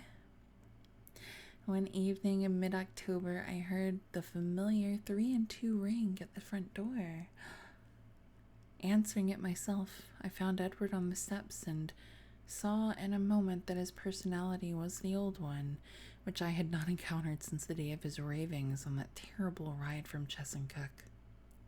His face was twitching with a mixture of odd emotions in which fear and triumph seemed to share dominion, and he looked furtively over his shoulder as I closed the door behind him. Was Edward sparkling, please? And yeah, very much body switchy. Yeah. Following me clumsily to the study, he asked for some whiskey to steady his nerves. I forbore to question him, but waited till he felt like beginning whatever he wanted to say. At length he ventured some information in a choking voice. Asenath is gone, Dan. We had a long talk last night while the servants were out, and I made her promise to stop preying on me. Of course I had certain occult defenses I never told you about. She had to give in, but got frightfully angry. Just packed up and started for New York. Walked right out to catch the 8:20 into Boston. I suppose people will talk, but I can't help that. You needn't mention that there was any trouble. Just say she's gone on a long research trip. She's probably going to stay with one of her horrible groups of devotees. I hope she'll go west and get a divorce. Anyhow, I've made her promise to keep away and let me alone. It was horrible, Dan. She was stealing my body, crowding me out, making a prisoner of me. I laid low and pretended to let her do it, but I had to be on the watch. I could plan if I was careful, for she can't read my mind literally or in detail. All she could read of my planning was a sort of general mood of rebellion, and she always thought I was helpless. I never thought I could get the best of her, but I had a spell or two that worked. Derby looked over his shoulder and took some more whiskey. I need a drink.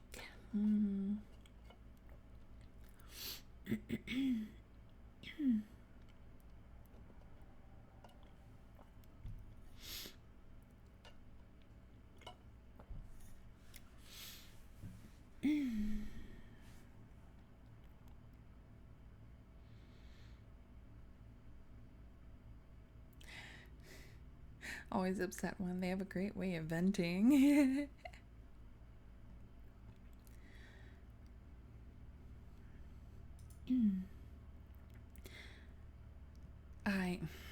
Fishy.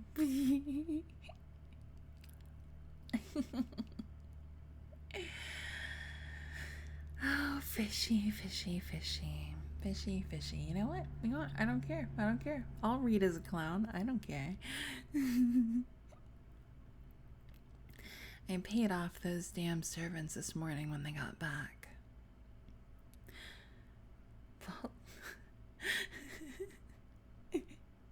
Blow off some steam. Yeah. They were ugly about it and asked questions, but they went. They're her kind, Innsmouth people, and were hand in glove with her. I hope they'll let me alone. I didn't like the way they laughed when they walked away. I must get as many of Dad's old servants again as I can. I'll move back home now. I suppose you think I'm crazy, Dan, but Arkham history ought to hint at things that back up what I've told you. And what I'm going to tell you. You've seen one of the changes, too. In your car after I told you about Asenath that day, coming home from Maine. That was when she got me. Drove me out of my body. The last thing of the ride I remember was when I was all worked up, trying to tell you what that she-devil is. Then she got me, and in a flash I was back at the house, in the library where those damned servants had me locked up, and in that cursed fiend's body. That isn't even human. You know, it was she you must have ridden home with, that preying wolf in my body. You ought to have known the difference. It works really well with the game I'm playing. Oh, good. I like that. That's nice.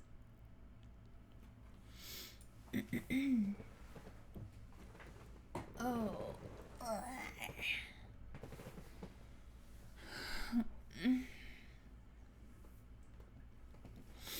Okay. I shuddered as Derby paused. Surely I had known the difference. Yet, could I accept an explanation as insane as this? But my distracted caller was growing even wilder. I had to save myself. I had to, Dan. She'd have got me for good at Hallowmass. They hold a Sabbath up there beyond Chesuncook, and the sacrifice would have clinched things. She'd have got me for good. She'd have been I, and I'd have been she, forever. Too late. My body'd have been hers for good. She'd have been a man and fully human. Human? Human. Just as she wanted to be. I suppose she'd have put me out of the way. Killed her own ex-body with me in it. Damn her, just as she did before. Just as he or it did before. Just like I'm loving the reading. So, oh, thank you, Llama. Thank you, and thank you for the lyric. Aw. Have a good night, Snake. Thank you for popping in. Thank you for the follow, Jose. Welcome in. Welcome in. I hope you're doing good.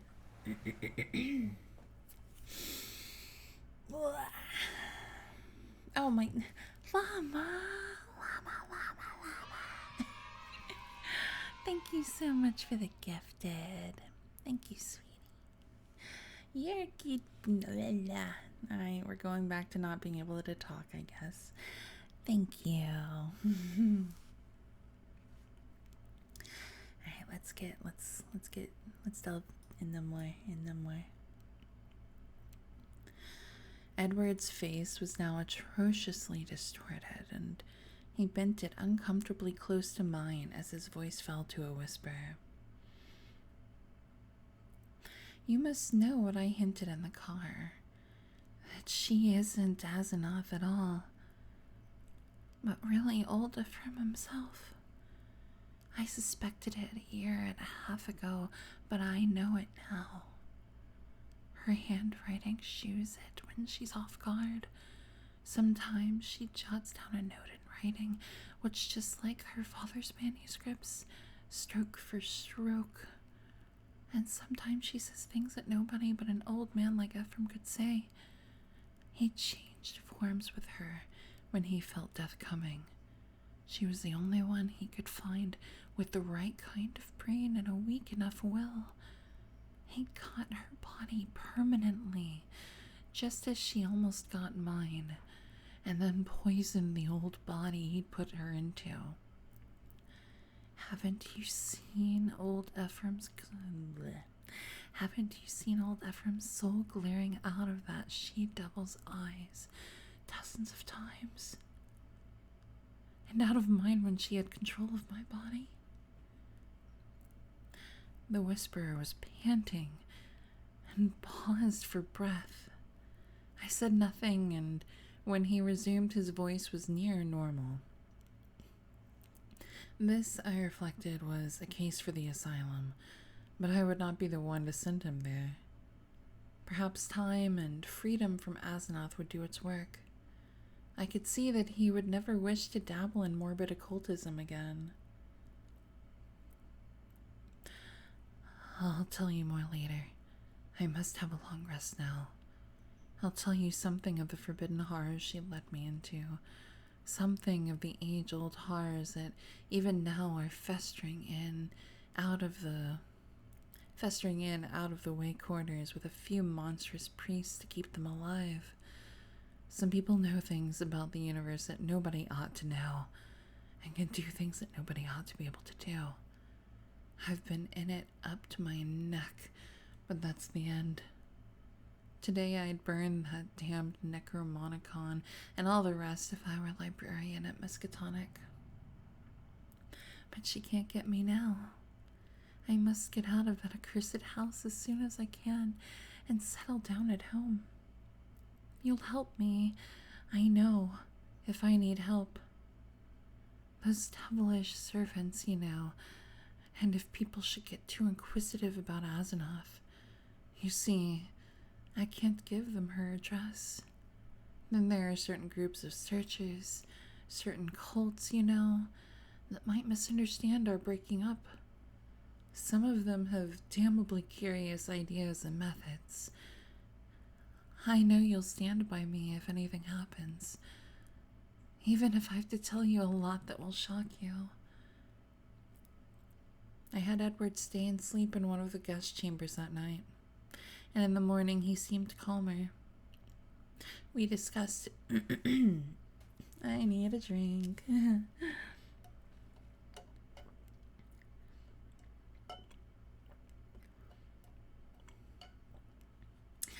Mama, you're so sweet. Okay.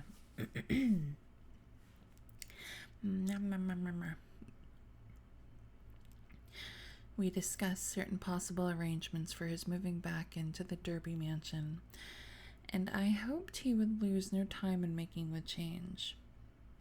He did not call the next evening, but I saw him frequently during the ensuing weeks. We talked as little as possible about strange and unpleasant things, but discussed the renovation of the old Derby house and the travels which Edward promised to take with my son. And the travels which Edward promised to take with my son and me the following summer. Yeah, blah blah blah blah blah. Oh, we got a chill girl emote. That's cute. That's cute. Of Asenath, we said almost nothing, for I saw that the subject was a peculiarly disturbing one. Gossip, of course, was rife, but that was no novelty in connection with the strange menage at the old, at the old Crown and Shield house. Excuse me. One thing I did not like was what Derby's banker let fall in an over-expansive mood at the Miskatonic Club about the checks Edward was sending regularly to a Moses and Abigail Sargent and a Eunice Babson in Innsmouth. Excuse me. Excuse me. That was all tea and water.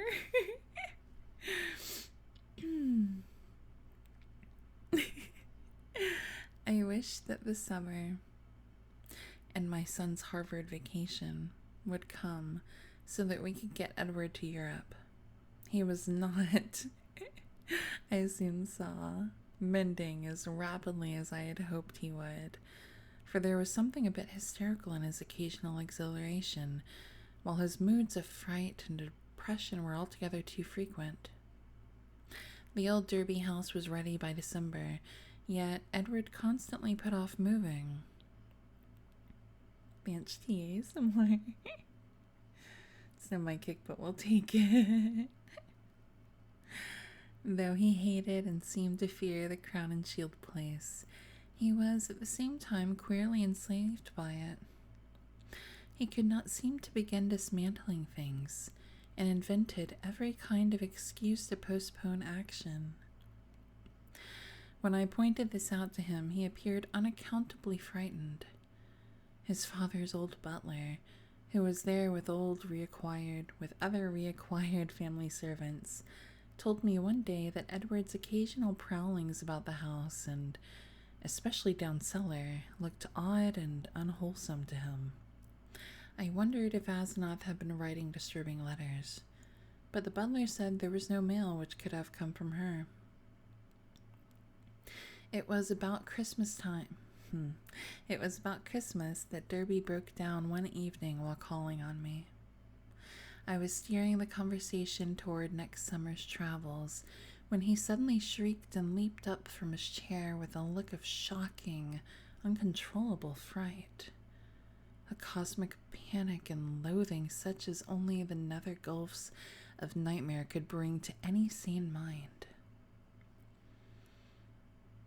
What did you not get to tell before joining the stream in case of team emergency? In case of team emergency. Oh my god, could you imagine? That'd be horrible.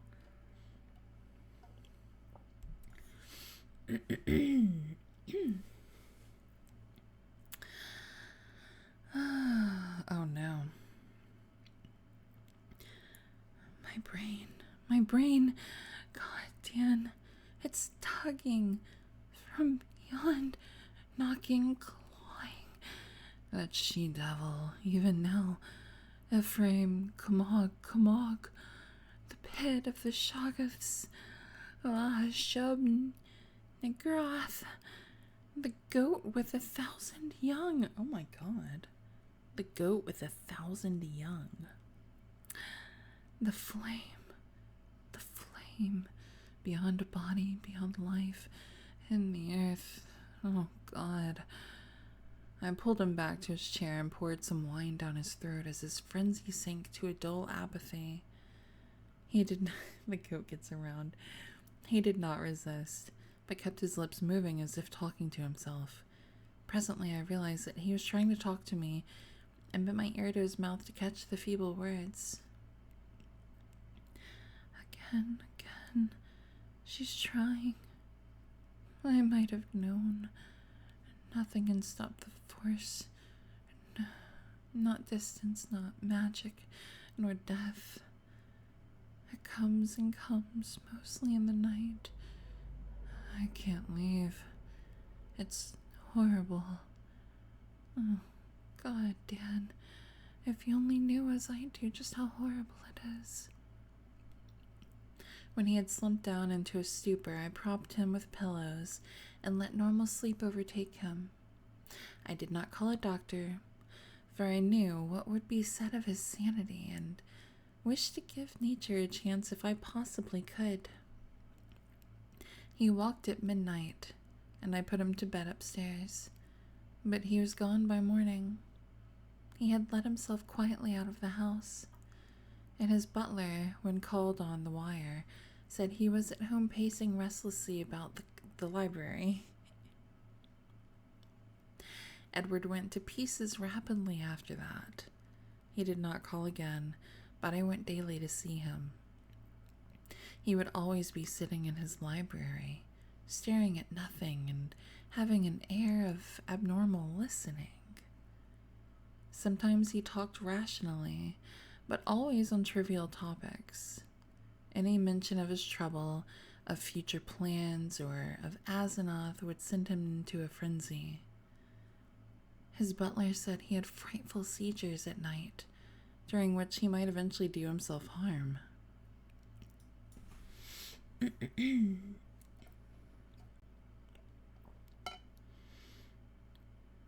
You're what? Carrot, what are you doing? Nope, too late. I already saw. Okay. I already saw. I'm on to you. I'm on to you. Excuse me.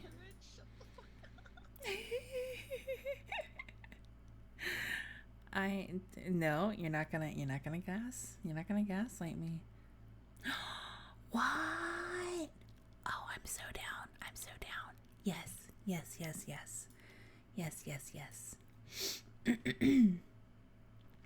Anyway. I had a long talk with his doctor, banker, and lawyer, and finally took the physician with 2 specialist colleagues to visit him. The spasms that resulted from the first questions were violent and pitiable, and that evening a closed car took his poor struggling body to the Arkham Sanitarium. I was made his guardian and called on him twice weekly.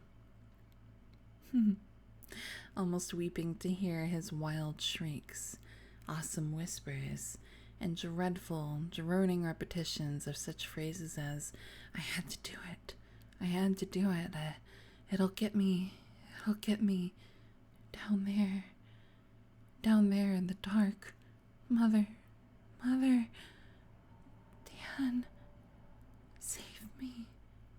save me. How much hope of recovery there was, no one could say, but I tried my best to be optimistic. Edward must have a home if he emerged, so I transferred his servants to the Derby mansion, which would surely be his sane choice. What to do about the Crown and Shield place with its complex arrangements and collections of utterly inexplicable objects I could not decide, so left it momentarily untouched, telling the Derby housemaid to go over and dust the chief rooms once a week, and ordering the furnace man to have a fire on those days. The final nightmare came before Candlemas, heralded in cruel irony by a false gleam of hope. One morning, late in January, the sanitarium telephoned to report that Edward's reason had suddenly come back. His continuous memory, they said, was badly impaired, but sanity itself was certain. Of course, he must remain some time for observation, but there could be little doubt of the outcome. All going well, he would surely be free in a week. I hastened over in a flood of delight, but stood bewildered when a nurse took me to Edward's room.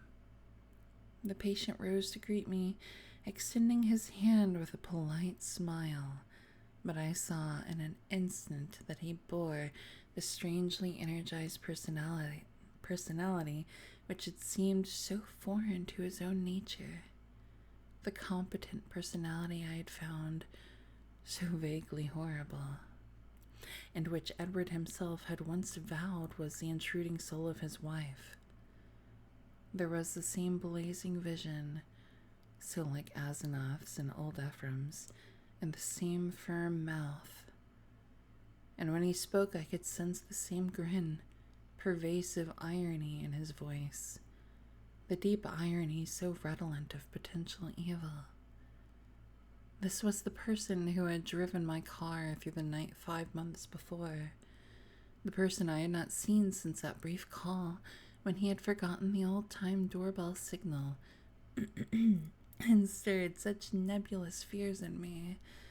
And now he filled me with the same dim feeling of blasphemous alienage and ineffable cosmic hideousness. Oh my lord. Blah, blah, blah, blah, blah, blah, blah.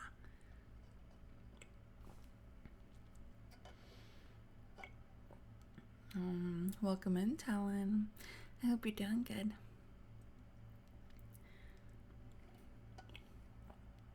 And yeah, we're doing,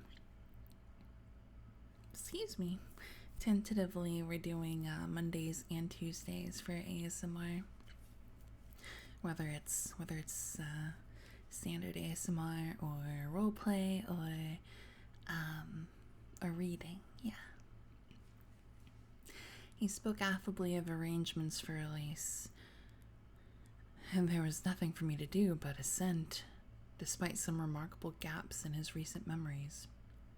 Yet I felt that something was terribly, inexplicably wrong and abnormal. There were horrors in this thing that I could not reach. This was a sane person, but was it indeed the Edward Derby I had known?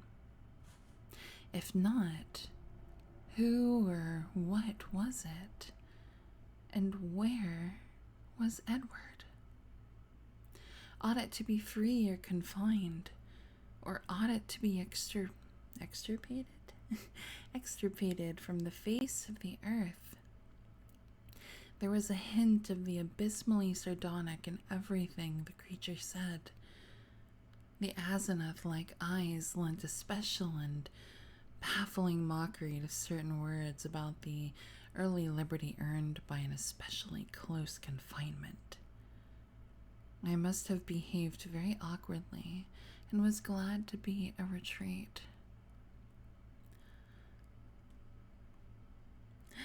Chupacabra gang warfare, let's go. Welcome in. Hi. Imagine trying to be the emergency contact for someone suffering eldritch possession, right? M8 welcome in. A matekel. I'm sorry, I butcher names all the time. I don't mean to. Correct me if you wish.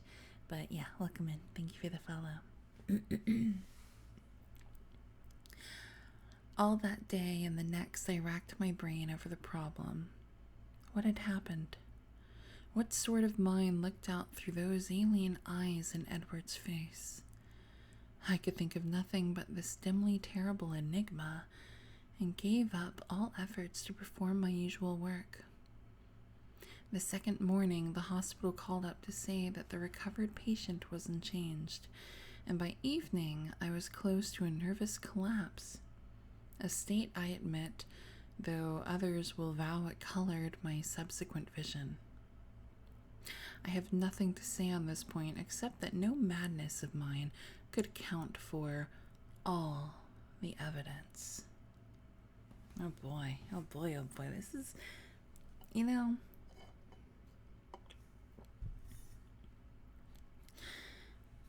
and this the story that we read, the what was it? The color of what the fuck was it called? The color out of space.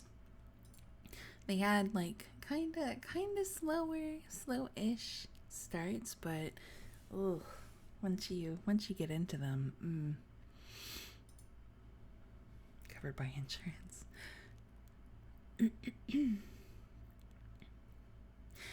It's fascinating, although I gotta say it'd be incredible if it was also possessing him over time.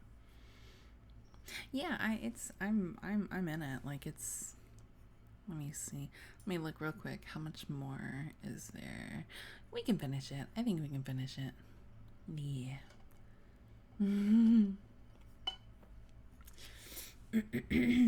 Right. Yeah, we can definitely finish it. Not if we distract you. We're finishing it. We're finishing it. Go, cats, go.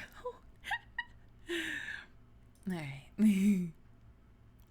It was in the night after that second evening that stark, utter horror burst over me and weighted my spirit with a black, clutching panic from which it can never shake free. It began with a telephone call just before midnight. I was the only one up, and sleepily took down the receiver in the library. No one seemed to be on the wire, and I was about to hang up and go to bed when my ear caught a very faint suspicion of sound at the other end. Was someone trying under great... Ow! Why'd you hit me? Was someone trying under great difficulties to talk? As I listened, I thought I heard a sort of half-liquid bubbling noise. Glub, glub, glub. Which had an odd suggestion of inarticulate, unintelligible word and syllable divisions. I called, "Who is it?" But the only answer was, "Glub, glub, glub, glub." I could only assume that the noise was mechanical, but fancying that it might be a case of a broken instrument able to receive but not to send, I added, "I can't hear you. Better hang up and try information." Immediately, I heard the receiver go on the hook at the other end. This, I say, was just before midnight. My God, that's effects. When that call was traced afterward, it was found to come from the old Crown and Shield house, though it was fully half a week from the housemaid's day to be there. I shall only hint what was found at that house. The upheaval in a remote cellar storeroom, the tracks, the dirt, the hastily rifled wardrobe, the baffling marks on the telephone, the clumsily used stationery, and the detestable stench lingering over everything. The police, poor fools, have their smug little theories and are still searching for those sinister discharged servants who have dropped out of sight amidst the present furor. They speak of a ghoulish revenge for things that were done, and say I was included because I was Edward's best friend and advisor. Idiots. Do they fancy those brutish clowns could have forged that handwriting? Do they fancy they could have brought what later came? Are they blind to the changes in that body that was Edward's? As for me, I now believe all that Edward Derby ever told me. There are horrors beyond life's edge that we do not suspect, and once in a while man's evil prying calls them just within our range. Ephraim, Asenath, that devil called them in, and they engulfed Edward as they are engulfing me. Oh shit, oh shit, oh shit. Oh.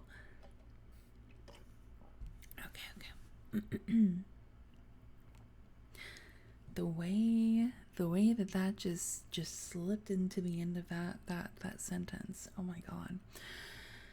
Okay. Yeah. Can I be sure that I am safe? Those powers survived the life of the physical form. The next day, in the afternoon, when I pulled out of my prostration and was able to walk and talk coherently, I went to the madhouse and shot him dead for Edward's and the world's sake. But can I be sure till he is cremated? They are keeping the body for some silly autopsies by different doctors. But I say he must be cremated. He must be cremated.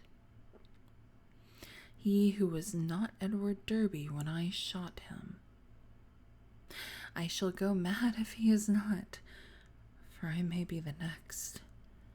But my will is not weak, and I shall not let it be undermined by the terrors I know are seething around it. One life, Ephraim, Asenath, and Edward. Who now? I will not be driven out of my body. I will not change souls with that bullet-ridden lick in that madhouse. Oh my lord. But let me try to tell coherently of that final horror. I will not speak of what the police persistently ignored.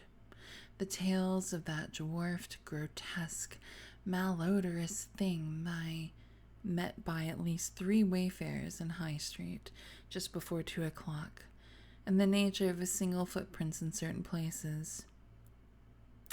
I will say only that just about 2 the doorbell and knocker waked me.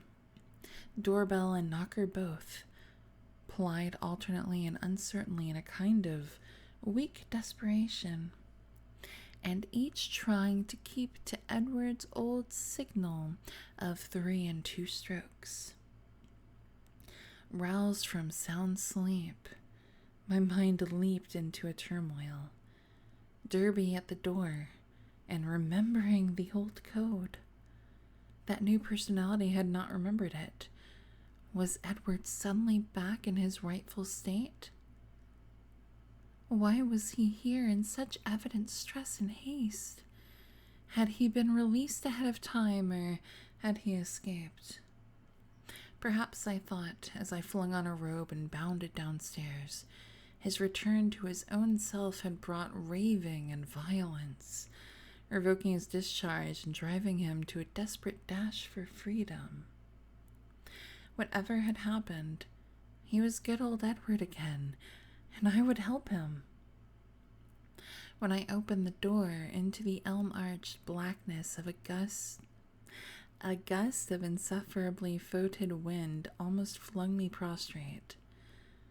I choked in nausea, and for a second scarcely saw the dwarfed, humped figure on the steps. The summons had been Edward's, but who was this foul, stunted parody? Where had Edward had time to go? His ring had sounded only a second before the door opened.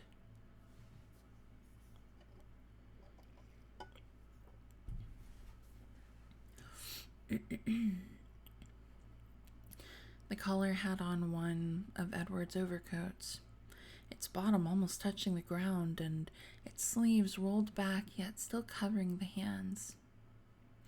On the head was a slouch that pulled low, while a black silk muffler concealed the face.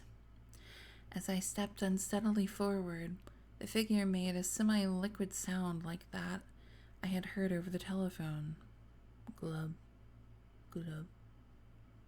And thrust at me a large, closely written paper impaled on the end of a long pencil. Still reeling from the morbid and unaccountable photo, I seized the paper and tried to read it in the light from the doorway. Beyond question, it was in Edward's script. But why had he written when he was close enough to ring, And why was the script so awkward, coarse, and shaky? I could make out nothing in the dim half-light, so edged back into the hall, the dwarf figure clumping mechanically after but pausing on the inner door's threshold. The odor of this singular messenger was really appalling, and I hoped, not in vain, thank God, that my wife would not wake and confront it.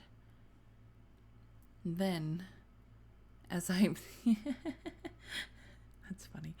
Then, as I read the paper, I felt my knees give under me and my vision go black.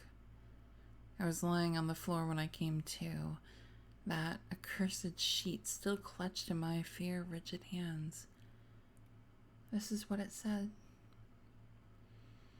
I have no density.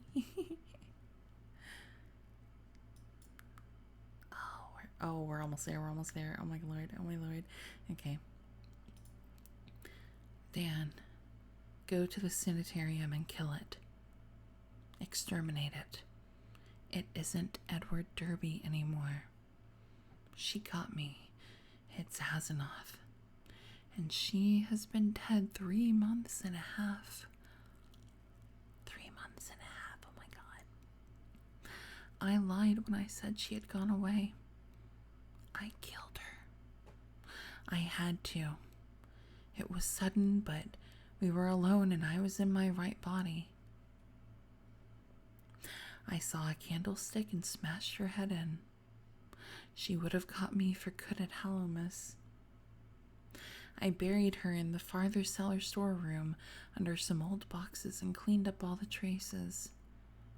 The servants suspected next morning, but they have such secrets that they dare not tell the police. I sent them off, but God knows what they and others of the cult will do. Thank you for the follow, Sleepy John. Hi, Silly Sketch. Welcome in. I thought for a while I was all right, and then I felt the tugging at my brain. I knew what it was. I ought to have remembered. A soul like hers, or Ephraim's, is half detached and keeps right on after death as long as the body lasts. She was getting me, making me change bodies with her, seizing my body and putting me in that corpse of hers buried in the cellar. Oh, that's so scary. The animated armory. Thank you for the follow. Welcome in. Love this. Yeah, we're in. My throat's going a little bleh, but we're having fun. We're enjoying. We're nice and cozy.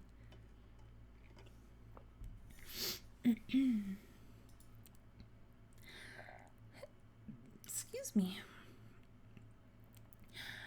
I knew what was coming. That's why I snapped and had to go to the asylum. Then it came. I found myself choked in the dark, in Azenov's rotting carcass down there in the cellar under the boxes where I put it. And I knew she must be in my body at the sanitarium. Permanently, for it was after Hallowmas, and the sacrifice would work even without her being there. Sane and ready for release as a menace to the world. I was desperate, and in spite of everything, I clawed my way out. I'm too far gone to talk. I couldn't manage the telephone. Oh no, he was the glubs. I couldn't manage the telephone, but I can still write. I'll get fixed up somehow and bring you this last word and warning. Kill that fiend if you value the peace and comfort of the world. See that it is cremated. If you don't, it will live on and on, body to body forever, and I can't tell you what it will do. Keep clear of black magic, Dan. It's the devil's business. Goodbye. You've been a great friend. Tell the police whatever they'll believe. And I'm damnably sorry to drag all this on you. I'll be at peace before long. This thing won't hold together much more. Hope you can read this. And kill that thing. Kill it. Yours, Ed. It was only afterward that I read the last half of this paper, for I had fainted at the end of the third paragraph. Oh man. I fainted again when I saw and smelled what cluttered up the threshold where the warm air had struck it. The messenger would not move or have consciousness anymore. Oh, thank you for the hydrate. I need it. I know, poor Ed. Thank you for the follow, Wampus. Welcome in.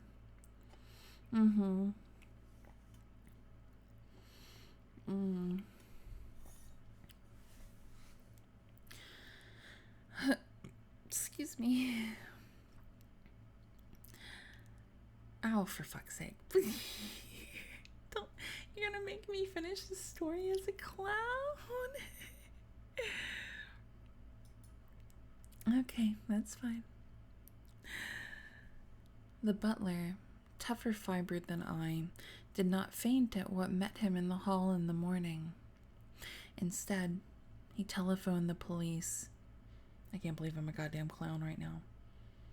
Trying to finish the story. Fishy.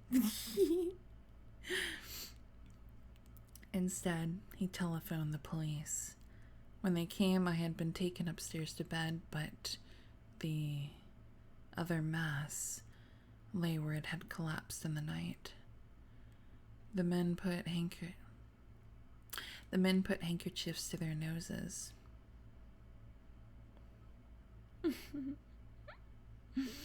Clown mode is so good. Yeah, it's cute. What they finally found inside Edward's oddly assorted clothes was mostly liquescent horror. Ew. Gross. There were bones, too, and a crushed-in skull. Some dental work positively identified the skull as Asenath's.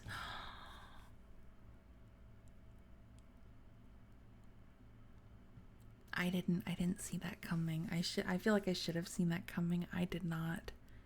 It's on page 2. I just finished it. You hush. That's wild.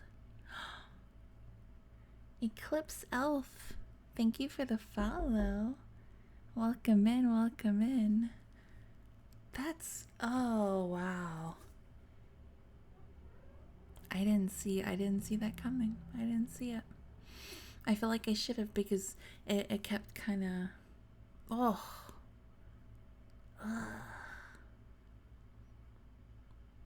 my lord. Oh, okay. I actually got like a little chill from that one.